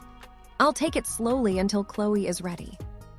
Half an hour later, they arrived at the Oswald residence to the relief of Selene, who had been non-stop pampered, petted, and kissed by Irene, Brianna, and Rhea due to how cute and adorable she was. Luna! Selene immediately transformed into her carbuncle form the moment her master appeared. Luna held her and apologized for leaving her alone. She then started to pet her, and Selene buried her face in her chest, enjoying her master's attention. Something smells fishy, Selene thought, but it's none of my business. The carbuncle closed her eyes to enjoy Luna's petting. She knew her master's relationship with Ethan, and she understood that humans were a short-lived race. Because of this, they would often procreate to increase their numbers. In her eyes, Ethan and Luna mating with each other was perfectly normal. I'll rest early tonight, Luna, Chloe said. Good night, everyone. After bidding everyone good night, Chloe headed up the stairs toward Luna's room. She was afraid that if she stayed in the living room, everyone would have suspicions due to how red her face was. Fortunately, the men had retired early for the night because they were dead tired after what had happened during the day. Ethan was no exception, and he also went back to his room right away to sleep. He had just changed his clothes when he suddenly heard a knock on the door of his room. When he opened it, he saw Emma wearing a one-piece night dress, holding a pillow in her arms. The young man understood what she wanted, and he opened the door wider to allow her to enter the room. The two then slept together, in a literal sense, hugging each other in their sleep. The next day, Ethan woke up early, and judging by how dark the sky was through his window, he estimated that it would take a while before the sun rose in the east. Within the darkness of his room, he noticed the rune on Emma's chest glowing through her nightdress. This usually happened whenever she was alone with Ethan, allowing both of their souls to resonate with each other. It was a very pleasant feeling to be connected to her like this. It was like breathing the fresh air from the countryside after getting used to the pollution in the city. Or drinking a cold glass of water after wandering in the hot desert for an entire day. It was that kind of feeling, making him understand that his other half's words about his promised one were spot on. His mind was clear, and his body felt revitalized. Due to kissing Chloe several times, he felt his entire body brimming with power, making him feel very much alive. Since he didn't have anything planned for the day, he decided to stay on the bed and continued to hug Emma, who was sleeping peacefully in his arms. "Sebastian, how did I manage to use the third stage of my legacy without receiving too much of a backlash?" Ethan asked. "Good question," Sebastian replied. "I thought you would never ask." Well, the answer is really simple. The moment you accepted Lillian as your potential partner and received her kiss, the legacies in both of your bodies resonated. This strengthened a bit of your spiritual power, allowing you to use your grand aria up to 20 seconds max with fewer repercussions. But there was one more reason. Most powers need to reach a certain requirement to manifest. For example, some high-level spells require higher mana reserves to cast. As for your legacy, it relies on both your magic reserves and spiritual power. Ethan's other half, who was listening to the conversation, added to the conversation as well. In short, aside from being kissed by Lillian, strengthening your spiritual connection with Emma made your souls stronger, Ethan's other half explained. So, if you continue to strengthen your soul, the longer the duration of your grand aria, as well as your resonance. If you reach a certain threshold, you will be able to manifest Illumina's full power, turning your partial resonance into a true resonance.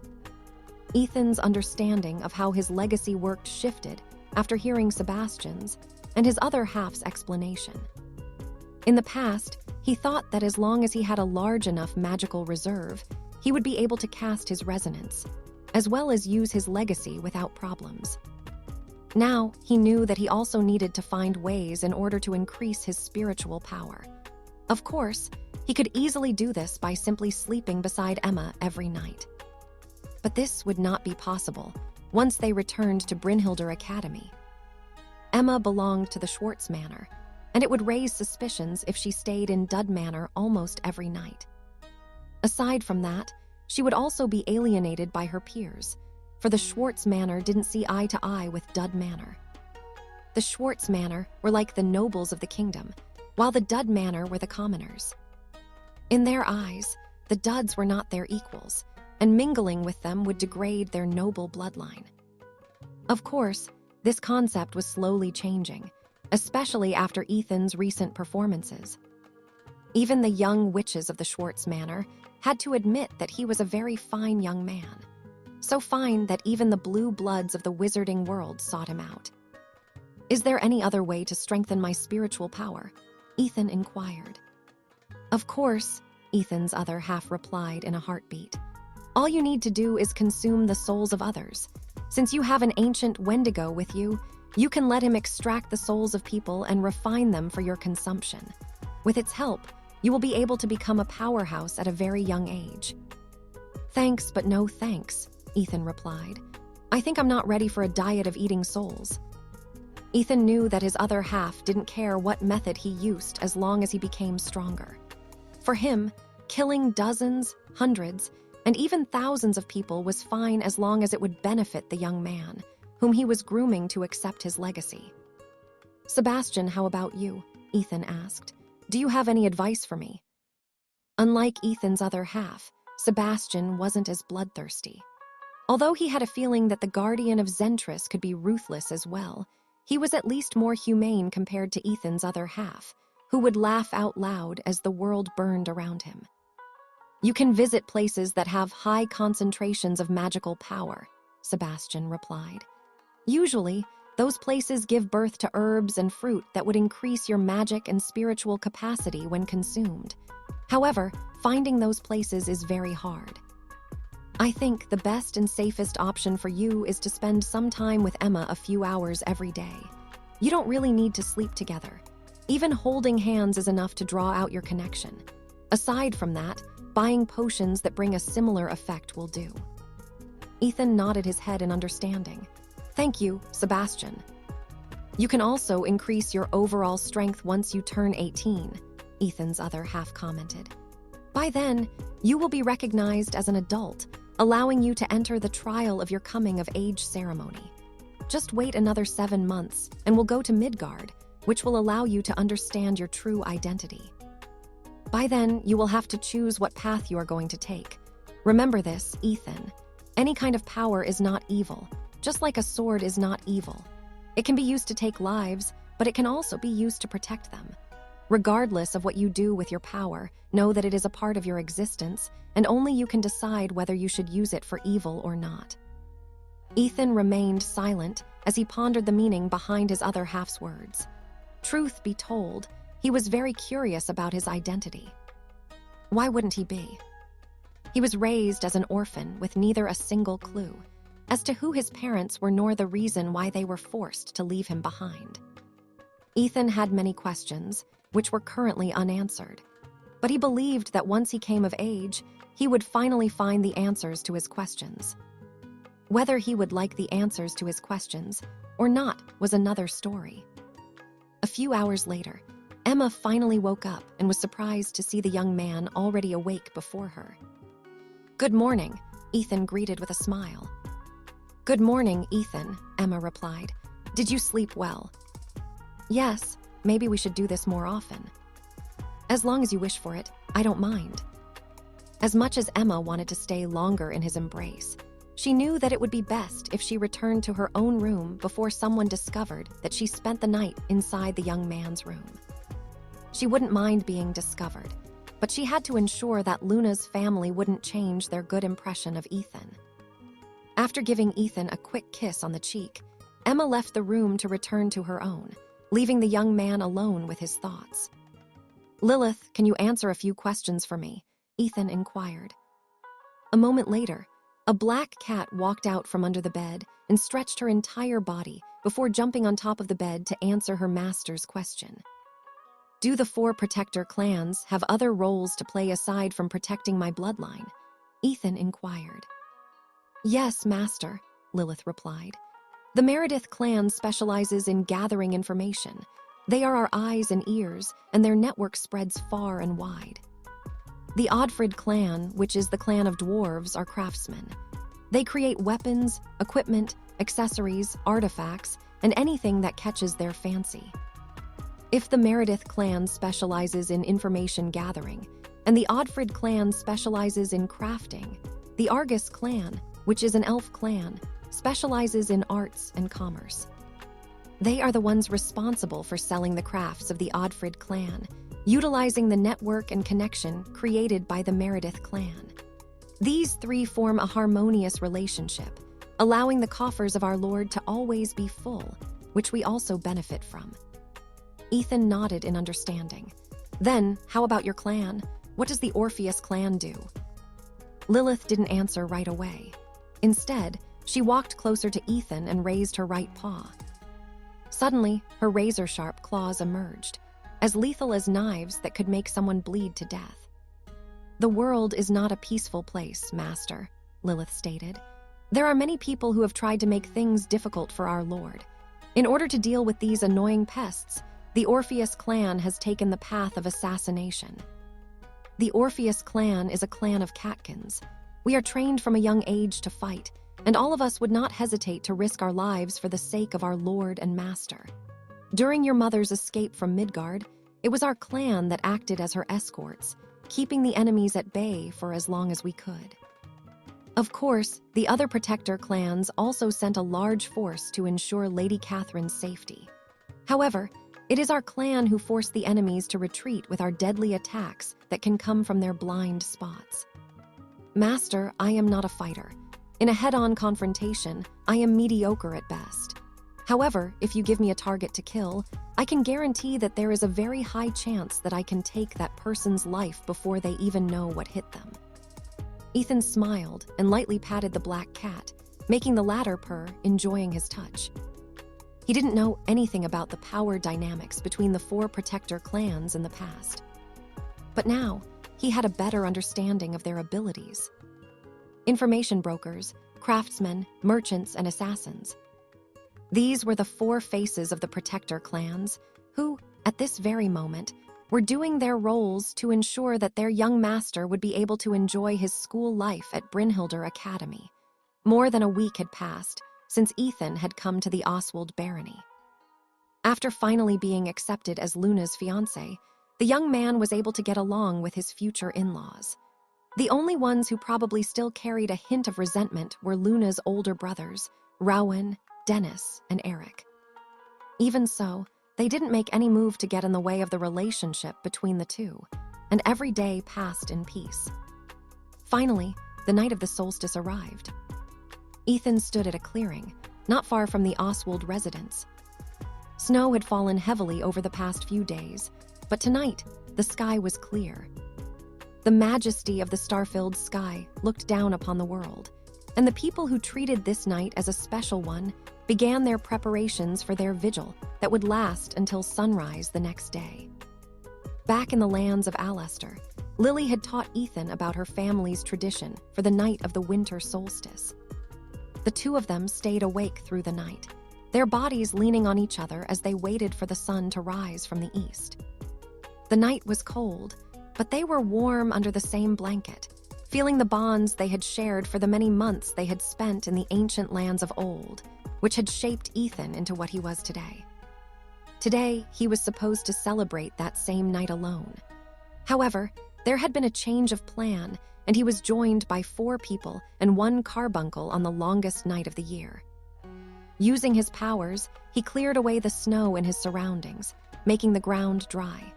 Since snow was made up of water, it wasn't too difficult for Ethan to create a nice and dry place to hold his vigil.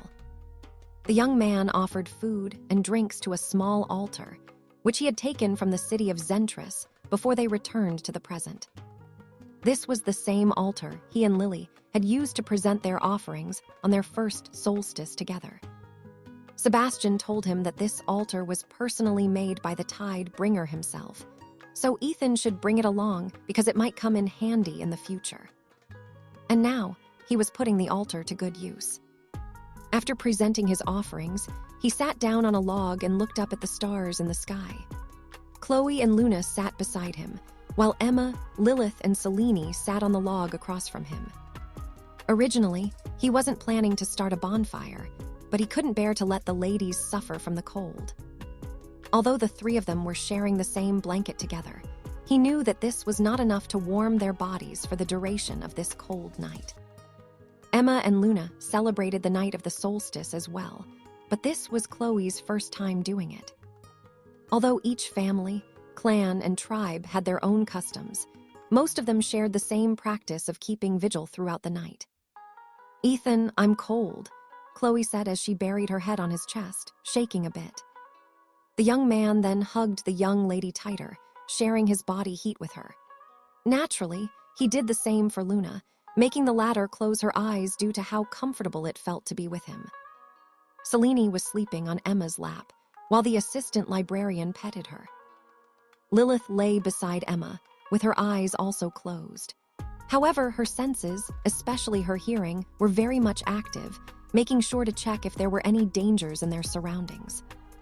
Perhaps thinking that everyone must be feeling bored, Ethan decided to tell them a story about one of his adventures in the lands of Alester, which only he and Lily were aware of. As the flames of the bonfire crackled, the young man began his tale with a smile on his face. 5 months after the battle against the necromancer, Lily and I decided to visit the Magdar Kingdom, which was located northeast of the city of Zentris, Ethan narrated. After spending so much time with the allied tribes, I didn't expect to be able to see a kingdom built out of stone. The people there were wearing tunics and robes. Since Lily and I were both wearing tribal clothes, the locals there treated us like country bumpkins. However, we simply ignored them and explored the city like tourists on a vacation. It was on our tour that we discovered that they had a learning institution where those gifted with magic were being trained in the craft.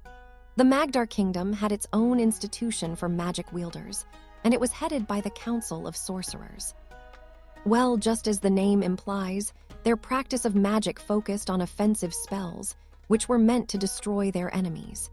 In the past, there were 12 sorcerers in the Magdar Kingdom, but one of them decided to take a different path.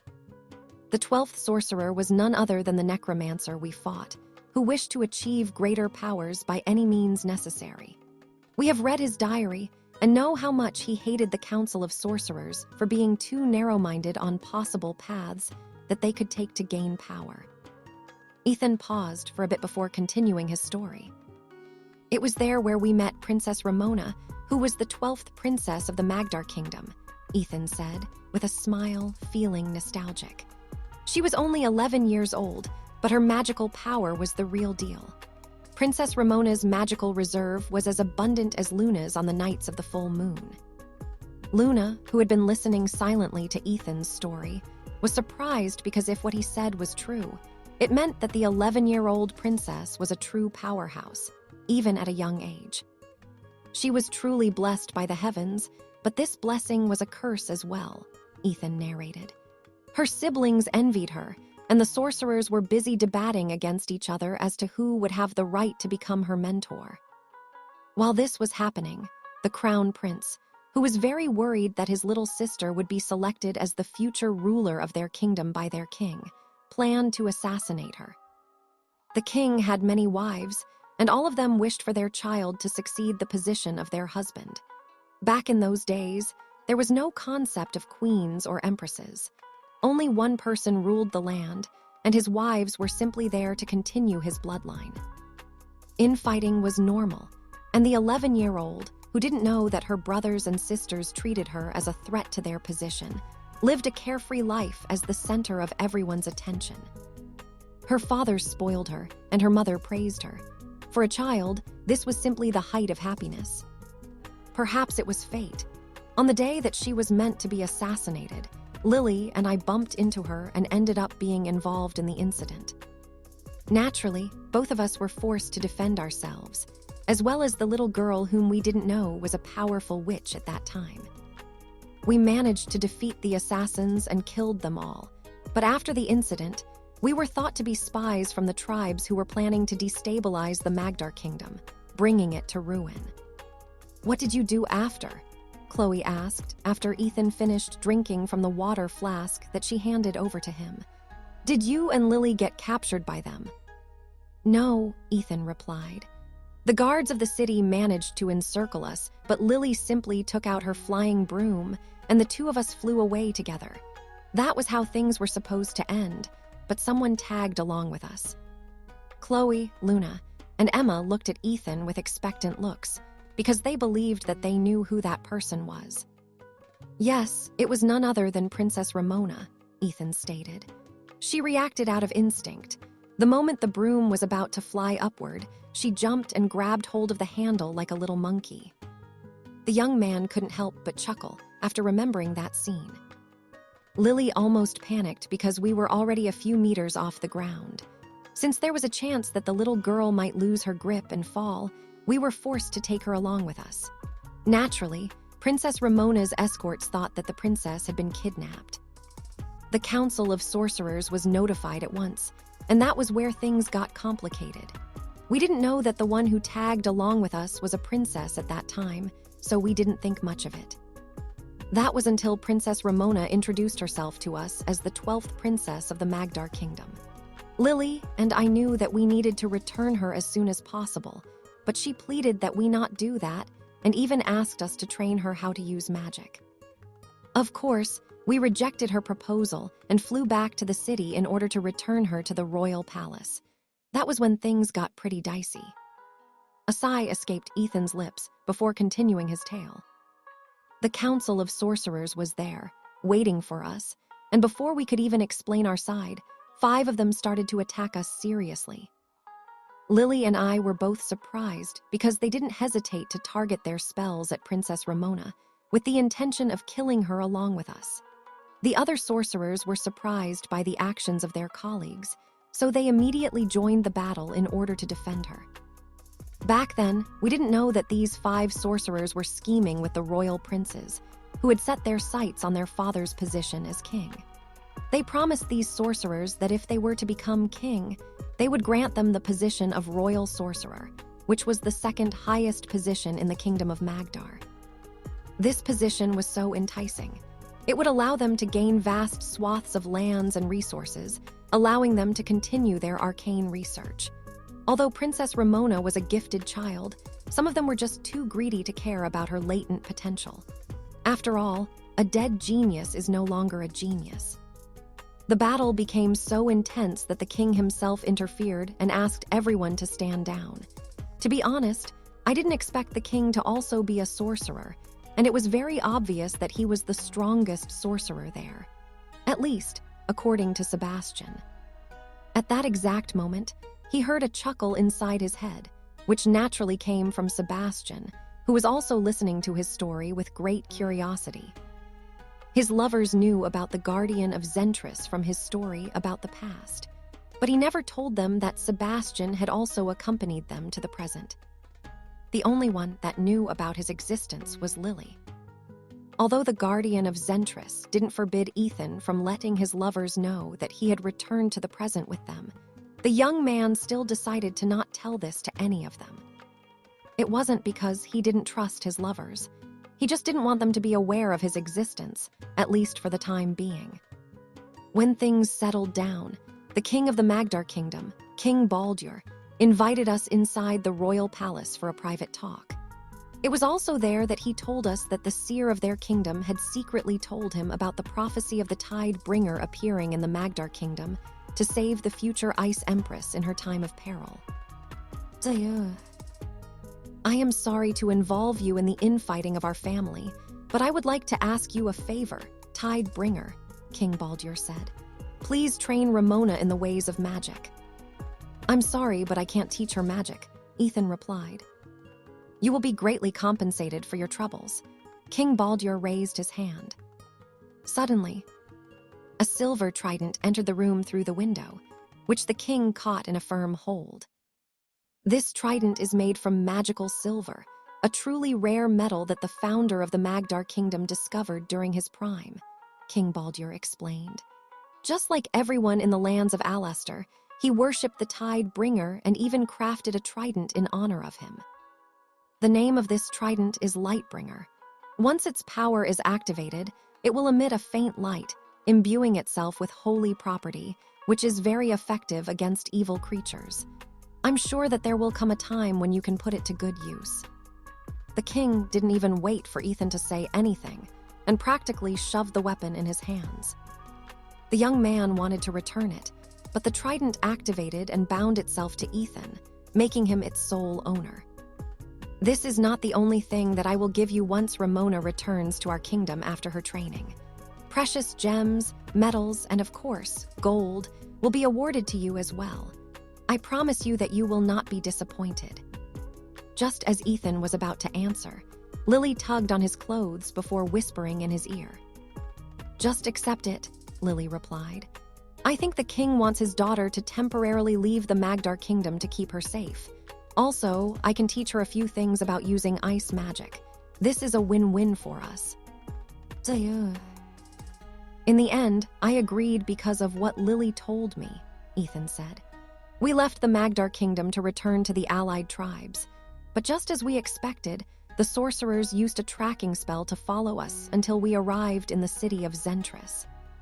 At that moment, a devilish smile appeared on Ethan's face, as if he found that thing very amusing. 3 of the 5 sorcerers who attacked them during the day decided to follow them in order to finish the task that they started. However, what they didn't know was that Lily and Ethan were purposely luring them towards the lion's den, where the sorcerers would find themselves unable to escape their grasp. Fools! Did they really think that they could get away from us that easily? One of the 3 sorcerers, who decided to track down Princess Ramona, said in contempt. Don't underestimate them, Third, the sorcerer who went by the name Fifth replied. They managed to hold out long enough in the battle earlier until the king arrived. They are quite capable, especially that girl with the red ribbons. How about you, Seventh? What do you think about them? I'm more worried about the boy, Seventh replied. He's just making me uneasy. Then we should eliminate him first, Fifth stated. The two of us will work together while Third deals with the girl. After we kill the meddlers, we'll decide how to deal with the princess. Are both of you fine with this arrangement? Sounds good. I don't have any objections. After agreeing to a plan, they urged their hippogriffs to fly faster so that they could catch up with their targets. The names of the sorcerers of the Magdar Kingdom were numbered 2 onwards. This was their rank, and the strongest of them held the number 1 position. However, instead of a number, they simply called him King. Yes, the king of the Magdar Kingdom, King Baldur, was the strongest of them all. The Council of Sorcerers might be obeying the king of the kingdom, but that didn't mean that they were his subordinates. They were granted special privileges in order to help protect their territories from outside threats, making them under one ruler, but above the law. This was the reason why King Baldur was unable to punish them, despite the fact that 5 of them had attempted to kill his daughter, Ramona. The king understood that if he were to do that, not only would he lose 5 powerful sorcerers, but civil strife might also spread across his domain. In order to avoid the worst-case scenario, he decided to let Princess Ramona leave the Magdar Kingdom, only allowing her to come back once she gained the power to protect herself from those who wished her harm. However, the 3 sorcerers, who were currently tracking down the princess, didn't want her to grow stronger and become a threat to the other princes who were fighting for the throne. After half an hour of flying, the sorcerers started to frown. They thought that their targets would continue flying over land, but now they were flying over the sea. Although the hippogriffs had no problem with long-distance flights, flying over the sea made them uneasy. That girl is using a magical artifact to fly, Third stated. I don't think they can travel over the sea very far. They might have taken this route in order to leave no trail. Fifth and Seventh nodded their heads in agreement. They didn't believe that their enemies would truly head far out to the sea. The sea was unpredictable, and storms were a natural occurrence in these parts. Of course, the 3 sorcerers weren't too worried about this. If they really encountered a storm at the sea, they could simply turn back and look for other ways to find their targets. Half an hour later, Seventh's gloomy face brightened as he looked in the distance. It's them, Seventh shouted, pointing at the black speck on the horizon. We managed to catch up to them. Remember our agreement, Third stated. I will deal with the girl, the 2 of you target the boy. Understood. Okay. Now that their prey was within sight, they urged their hippogriffs to increase their flying speed, allowing them to slowly catch up with the fleeing princess. Group. When their targets were only a few hundred meters away, they saw the flying artifact dive down from the sky, heading toward the water. Don't let them escape. Fifth urged his hippogriff to take a nose dive from the sky in order to follow the 3 people, who seemed to be dead set on diving into the sea. Third and Seventh hesitated for a brief moment before they, too, urged their hippogriffs to descend from the sky. No matter what happened, they must not lose sight of their targets and allow them to escape. A giant splash of water erupted from the sea as Ethan, Lily, and Princess Ramona dove into the waters in order to escape their pursuers. Do whatever it takes to kill them, Third shouted and summoned a fire spear, which he hurled toward the direction where he had last seen the 3 brats who were making things difficult for them. Fifth and Seventh also unleashed their own attacks, including wind blades and ice spears, making the surface of the sea churn as they unleashed their attacks non-stop. White smoke emerged from the waters as a sizzling sound reverberated in the air. Not knowing if they managed to hit their targets or not, they commanded their hippogriffs to fly several meters above the water so that they could take a better look at their surroundings. Meanwhile, under the sea, Ethan was now holding his sea god's trident, while Lily had shifted into her mermaid form. He then summoned a water bubble to enclose Princess Ramona, allowing her to breathe without problems. Take her as deep as you can, Ethan said through telepathy. I'll handle the rest. Lily nodded and descended into the depths, just in time to evade several fire spears, wind blades, and ice spears that broke through the surface of the waters, darting in their direction. Ethan smirked as he raised his trident, fully prepared to fight their enemies who had no idea who they were dealing with. This was precisely why the young man had asked Lily to head to the sea, allowing him to deal with the pesky pursuers using his home court advantage. At that exact moment, something gigantic swam under him, making the smirk on Ethan's face turn into a sneer. Did we get them? Third asked as he used wind magic to blow away the steam that was covering their surroundings. The moment that the white smoke cleared away, they saw several giant tentacles rise up from the sea, making them cry out in surprise. "Bring them down, Kraken," Ethan ordered, making one of the most fearsome creatures in the sea obey his command. "Retreat," Seventh shouted as he tried to use his wind magic to help his flying mount gain altitude. Unfortunately for them, it was already too late. The giant tentacles swatted the hippogriffs out of the sky, making these creatures shriek in pain as they fell towards the sea, where they would find themselves being dragged down to the murky depths, where they would meet their doom. The three sorcerers were battle-hardened warriors. Although the surprise attack managed to deprive them of their flying mounts, they still had several spells in their arsenal. One of them used wind magic to float in the air, preventing himself from falling into the sea. The other used ice magic to freeze the surface of the water, allowing him to have a platform to stand on. The last one activated an artifact that summoned an air elemental, saving him from being dragged down into the water alongside his flying mount. Ethan's figure appeared above the water, riding on top of a water dragon. The king had already warned them that there was a possibility that they would be pursued by some of the sorcerers, so he had long devised this plan to deal with them. "Aqua Anguis," Ethan shouted as he waved his trident. A moment later, countless water snakes, numbering in the tens of thousands, rose up from the sea, the sight of which made the faces of the sorcerers turn grim. When they pursued the princess, they knew that there was going to be a battle. But they never expected that they would be facing this kind of battle. The sorcerer who had created an icy platform on top of the sea summoned 5-meter-tall ice walls, blocking the water snakes that were headed in his direction. To his surprise, the ice walls he had erected shattered in the span of a few seconds, as thousands of water snakes broke through his defenses. In a moment of desperation, he unleashed his strongest spell, creating an absolute ice field that spread for hundreds of meters. The water snakes all turned into ice and shattered into pieces, allowing him to let out a sigh of relief. However, Ethan simply waved his hand, and the frozen sea started to form cracks in its surface. A moment later, several giant tentacles emerged from under the ice, making Seventh despair. "Nu woo-woo," Seventh shouted as the Kraken sent one of its giant tentacles to grab him and pull him to the depths of the sea. "One down," Ethan said coldly before he shifted his gaze towards the other two sorcerers, who were busy defending themselves from the assault of countless water snakes, making them start to feel desperate. "Stop!" One of the sorcerers, who had grown wings behind his back, shouted.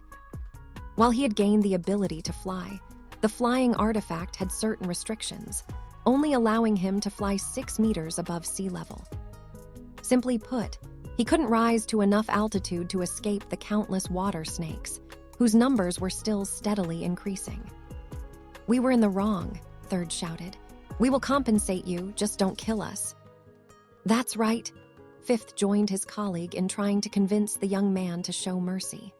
"We will compensate you greatly if you let us go. We will also promise to never harm Princess Ramona ever again."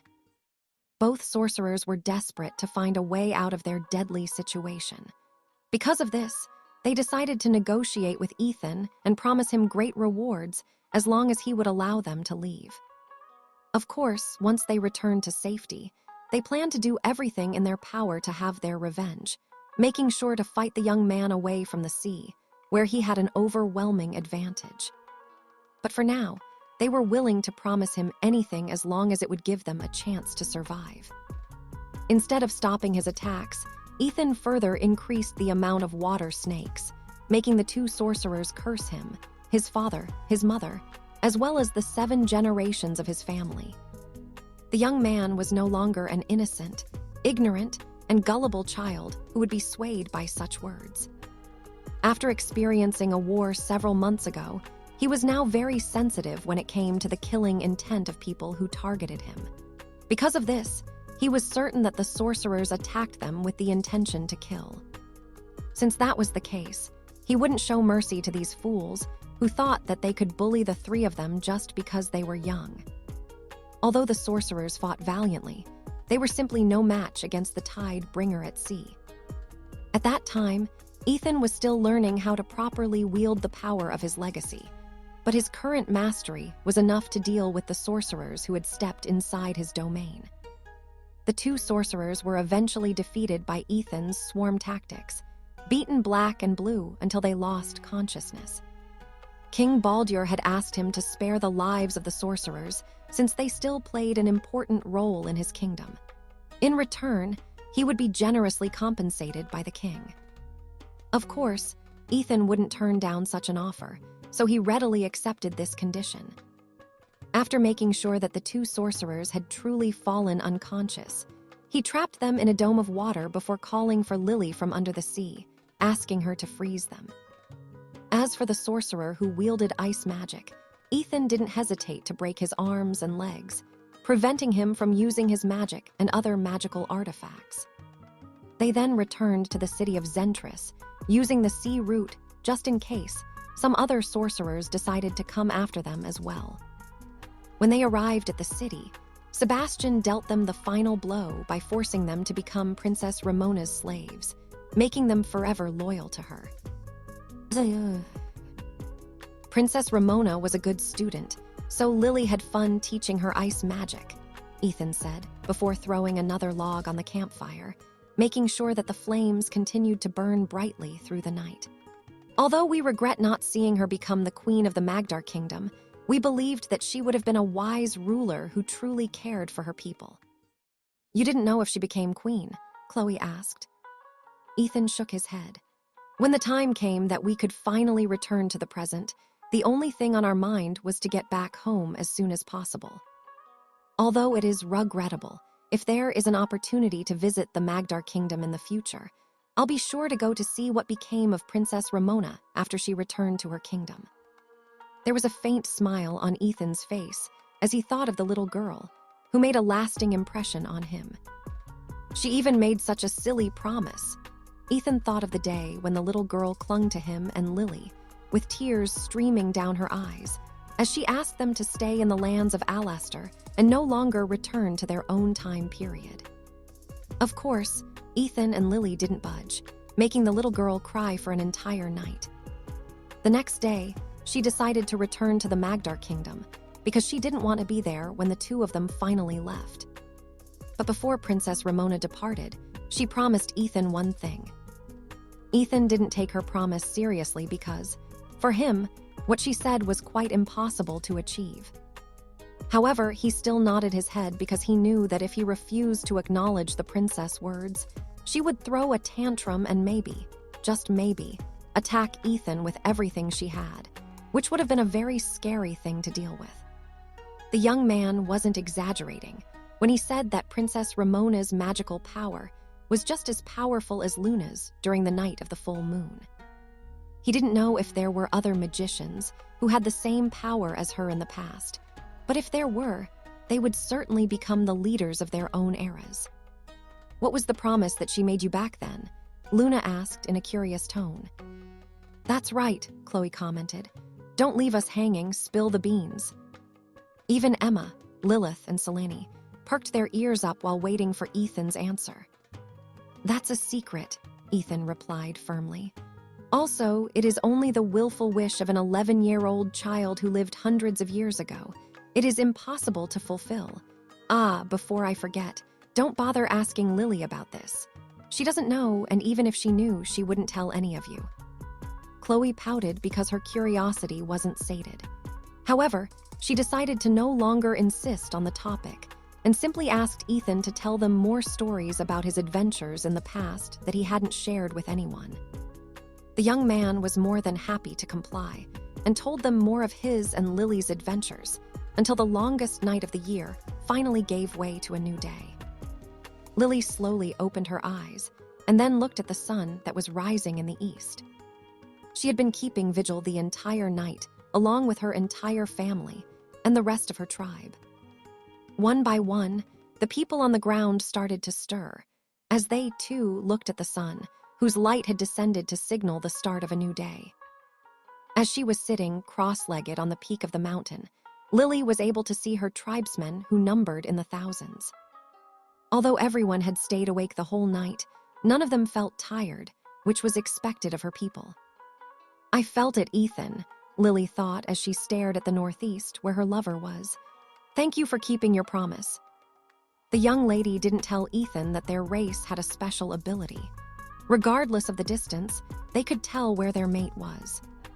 Because Lily was a witch, this innate ability had mutated, granting her the power to vaguely sense what her beloved was doing. It wasn't anything too grand, but it allowed her to know simple things like whether Ethan was awake or not. She could also tell if he wasn't feeling well. At first, she was surprised when she gained this ability, but after realizing how she was able to pinpoint Ethan's location, and as well as perceive his current condition, Lily was thrilled. She had always been worried that her lover would suddenly disappear and leave her behind. Now that she gained the means to track his location, she would be able to follow him even if they were thousands of miles apart. All throughout the night, she felt that her lover had stayed awake. This was enough to let her know that he had kept his promise and stood vigil alongside her on the longest night of the year. Perhaps due to these shared senses, she was able to catch his thoughts, and she was pleasantly surprised to discover that he was thinking about the time they spent together in the lands of Alastair. Little did Lily know that Ethan had told their story to Chloe, Luna, Emma, Lilith, and Selene as they all joined him on his vigil. Taking a long and deep breath, the young lady slowly stood up and did a bit of stretching. She then turned around to look at her family members, who had also already stood up and were looking at the sunrise with eager expressions on their faces. A few days ago, she didn't have much peace because her entire family was visibly disappointed that she didn't bring Ethan back to their tribe so that they could meet him. Her father, Seth, didn't say anything, but Lily knew that she might have made a mistake in not bringing Ethan back with her. Knowing her father, he would definitely come to Brynhildr Academy to visit Ethan himself. The mere thought of it was giving her a headache. Her mother, Lee, made her displeasure known, and even stated that she would make a personal trip to the academy to meet with the one whom her daughter had chosen to be her mate. As if taking that as a cue, several members of her family consecutively declared that they would be doing the same. If her entire family were to really appear at Brynhildr Academy together, the only thing she could do was plead for Ethan to flee in order to keep him safe. "I guess I'll do my best to convince them to not go to the academy," Lily sighed in her heart. "At the very least, I need to convince them that not all of them should go." One or two members of her family were fine, but more than that would be a pain to deal with. Unfortunately, Lily was at a disadvantage in the negotiation that was about to happen. Since all of them were looking forward to meeting Ethan, the only thing she could do was to reach a compromise with them. "Let's go back," Seth stated, and all of his family members nodded in acknowledgement. Lily followed behind him, with a light spring on her steps. Although she was a bit anxious about the family meeting that would take place later, she was also looking forward to returning to the academy and meeting her handsome lover once again. A few days later, in the Oswald barony. "Take care, and I'll see you back at the academy," Luna said before kissing Ethan's right cheek. "I'll see you there as well," Ethan replied as he kissed her back. There was only a week left of their vacation, and the young man decided to spend the remaining days with his grandparents. Chloe also wanted to spend the new year with her family, so she was going back as well. As for Emma and Lilith, the two of them would follow Ethan back to his home, since their role was to ensure his safety. The members of the Oswald family had gathered to see them off, and the ladies even told Ethan that he could visit them anytime. Bruce had his arms crossed over his chest. He wasn't even looking at Ethan and seemed to be more interested in the dirt on his boots. Ethan glanced at his father-in-law, who seemed to be dead set on ignoring him. "Father, I'll be going now," Ethan said as he walked towards Luna's father with a smile on his face. Bruce ignored Ethan and continued to stare down at his boots. Seeing his reaction, Ethan took out a storage ring and handed it over to Luna's father. "This contains 1/10 of the wealth I currently have, father," Ethan said. "It should be enough to cover the Oswald family's entire living room with gold coins. This is my dowry for Luna's hand in marriage. My boy, I hope that you continue to love and take care of my daughter, Luna," Bruce said with a fatherly smile on his face as he looked at the young man, who was looking more handsome by the second. "Make sure to bring your grandparents with you next time, so we adults can set the date of your wedding day. You wish to marry Luna after she graduates, right? I see no problem with this. Remember, our door is always open for you and your family." After saying those words, Bruce shamelessly accepted the storage ring that was in Ethan's hand and pocketed it as if it were the most natural thing to do. Luna blushed and covered her face due to embarrassment, while Rowan, Dennis, and Eric looked at their father in disdain. Earlier, he was stubbornly ignoring Ethan, but after the latter gave him a bribe, Bruce warmed up to him instantly. Philip only chuckled when he saw his son's shameless act. However, since he already considered Ethan as his grandson-in-law, he just found this exchange very amusing. "Chloe and Emma, you can also come and visit us anytime," Irene said. "Having more girls in the house makes it more lively. I look forward to your next visit." "Thank you, Auntie," Chloe replied. "I also look forward to seeing all of you again." "Thank you for the hospitality, Lady Irene," Emma said with a smile. "I had a wonderful stay with your family." After a few more parting words, Ethan, Chloe, and Emma summoned their flying brooms and flew towards the train station. Luna watched as her lover and friends disappeared from view, making her feel a little lonely. But she knew that this loneliness was just temporary. In less than 10 days, she would see them again, and they would all reunite in Brynhildr Academy and welcome the start of a new year together. Oh, did they really say that? Agnes smiled from ear to ear after hearing that Luna's family wanted to meet with them in order to discuss the date of Ethan's and Luna's wedding. "Her father did, Grandma," Ethan replied. "But I'm sure that this is the general consensus of their family, with the exception of Luna's brothers." Agnes chuckled. "That's normal, you know. Even your grandpa had to fight my brothers before he gained their approval to marry me." "Did Grandpa win?" "Of course not. But I was so angry that they beat him up, so I decided to beat them up as well. After that, they all consented to our marriage." Emma, who was listening from the side, couldn't stop herself from giggling after hearing Agnes' story. Unlike the Oswald residence, where she had to put up an act and only show her standoffish side, she was more at home inside the Gremory residence. Although she was still in her assistant librarian get-up, she was no longer hiding her true character. After all, Agnes was Ethan's grandma and her future grandmother-in-law. Since that was the case, she wanted to show her true colors to her so that the older lady would know what she was truly like. "It's a shame that we have to wait until Luna's graduation, but I think that's for the best," Agnes commented. "It's too bad that Chloe didn't come with you this time around." "She decided to go back to her family, saying that she missed them," Ethan replied. "But she told me to send her regards to you and Grandpa." Agnes nodded before shifting her gaze to Emma. "Good thing Emma is here," Agnes said. "I will have someone to help me prepare the dishes for the new year. My grandson is lucky to have someone as loyal as you by his side, Emma. Please, continue to look after him, okay?" "Of course, Grandma," Emma smiled. "I'll always be there for him." At that exact moment, a black cat jumped on top of the table and looked at Agnes with a determined look on her feline face. "I'll also always be there for Master," Lilith stated. "Ah, I almost forgot about you, Lilith." Agnes lightly patted the black cat's head. "Make sure to keep him safe." I will, Lilith replied as she enjoyed Agnes' petting. Lilith had decided to make herself known to Ethan's grandparents so that she could form closer ties with them. Brynhilder Academy.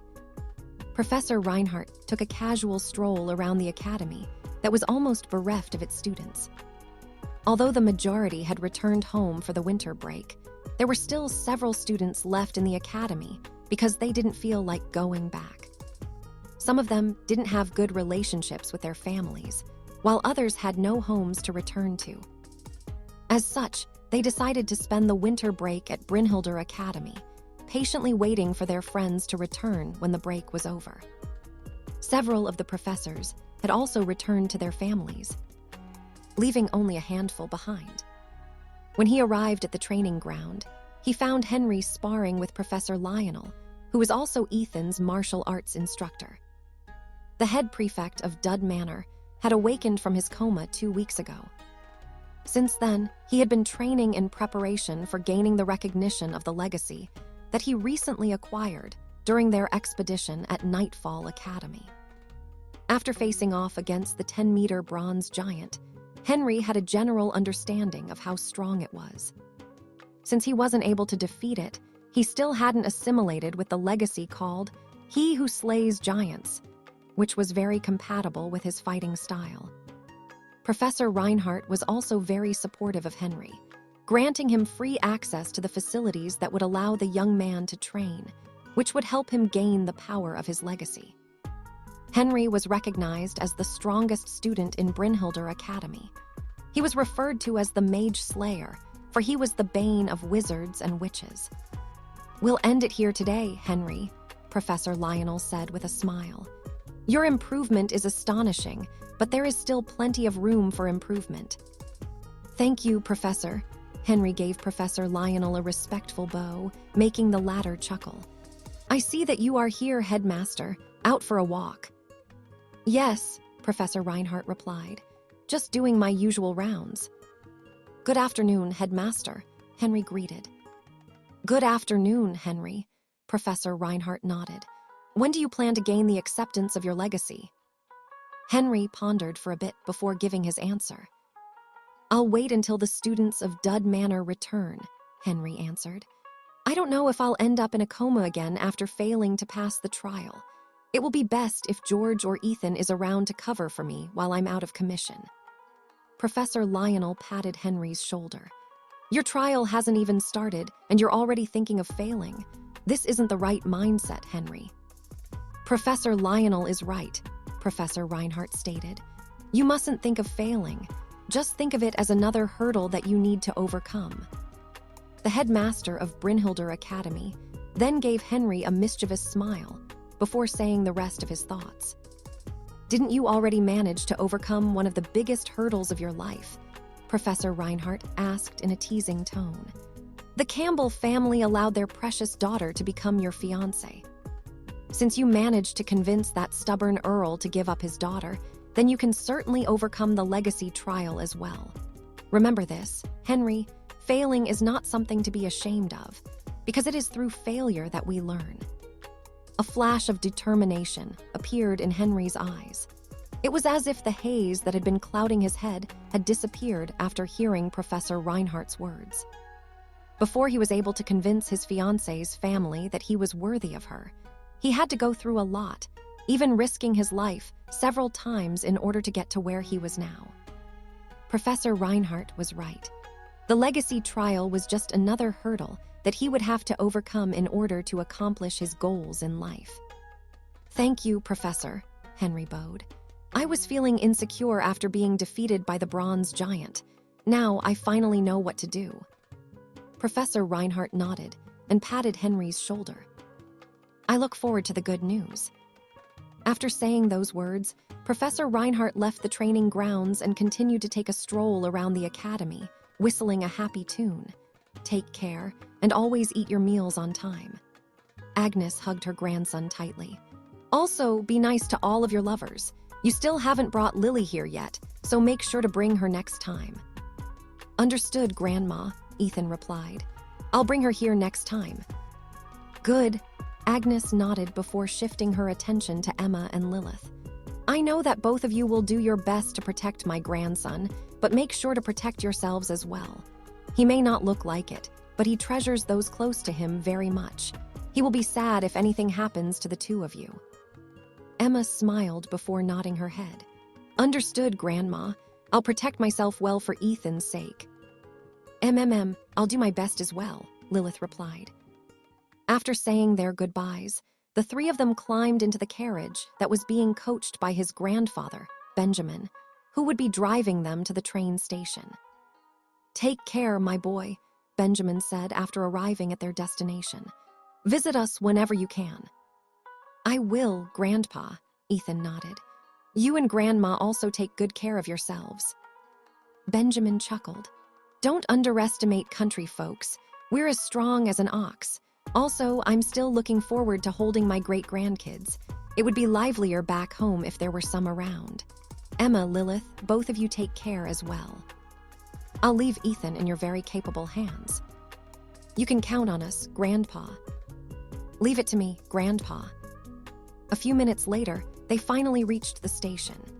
Ethan and Emma walked in, while Lilith had merged with Ethan's shadow because pets weren't allowed to wander around the train station and had to be locked up in their cages. After entering their compartment, Ethan sighed as he looked at the familiar setting that he had seen many months ago. You know, I'm really glad I bumped into Alice back then, Ethan said as he looked outside of the train window. If not for that small incident, I would have lived my life differently, living like an ordinary teenage boy and ignorant of the mysteries of the world. Fate works in mysterious ways, Ethan, Emma commented. Even if you didn't manage to enroll at Brynhilder Academy, there would still be a high possibility that you would be pulled into our world, whether you liked it or not. That is your legacy as that person's grandchild. I know that I'll know more about my family background after I go to Midgard when I turn 18, Ethan said in a solemn tone. But a part of me is afraid to learn the truth about who I really am. Also, I don't want to feel burdened when people start to have expectations of me. Emma and Lilith didn't say anything and only looked at the young man, who had become the center of their world.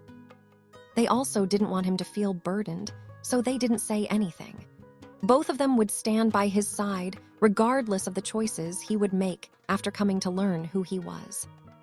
So, until then, they would let him live his life the way he wanted and keep him safe from those who wished to get in the way of his peaceful life. Half an hour later, the train finally left the station. It didn't take long before it stopped at another station, where a familiar young lady with light brown hair was waiting for its arrival. The moment the train doors opened, Ethan welcomed Chloe with a hug before taking over her traveling bag to take to their compartment.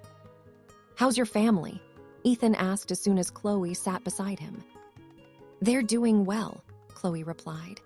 My mother has been asking me a lot of questions about you and the things that happened in Luna's hometown. How about your father? Ethan inquired. Well, he acts as if he is not interested, Chloe answered with a smirk. But deep down, he was always paying attention whenever I mentioned things about you. Ethan couldn't help but smile after hearing Chloe's answer. In fact, he was a bit anxious because, although Chloe's parents had decided to wait until he managed to obtain a noble title, granting him the privilege of having more wives, it didn't change the fact that they were a conservative family. Polygamy was alien to them, since they were a monogamous family to begin with. Even Chloe didn't like the prospect of Ethan having more than one wife at the start. If not for Luna being one of his lovers, she might have not opened up to this arrangement. Back then, she and Luna had decided to work together to ensure that Ethan would marry just the two of them.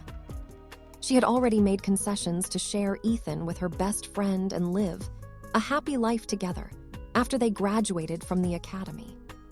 But fate threw a wrench to that plan by sending Ethan to the past alongside Lily. This was also the reason why Chloe felt very bitter. Lily managed to take a step ahead of them and become Ethan's first lover. Although she had been able to accept it, a part of her still hadn't moved on, regretting the missed opportunity of telling Ethan her feelings before the incident happened. What she didn't know was that Ethan felt the same. Although he didn't regret the things that happened between him and Lily in the past, he still wished he had taken the initiative to tell Chloe and Luna his feelings before the three of them were forced to be separated by fate. He had decided to talk to the two of them after their mission ended, but unfortunately, it wasn't meant to be. Because of this, he wanted to make it up to the two of them and did his best to gain the approval of Chloe's and Luna's parents when he asked for their daughter's hands in marriage. Although he had managed to succeed in getting the approval of Luna's parents, Chloe's case was still a work in progress. The two of them chatted happily until the train finally arrived at their destination. Ethan didn't know that his new year at Brynhildr Academy would give him unexpected surprises, as well as valuable lessons that he would remember for the rest of his life.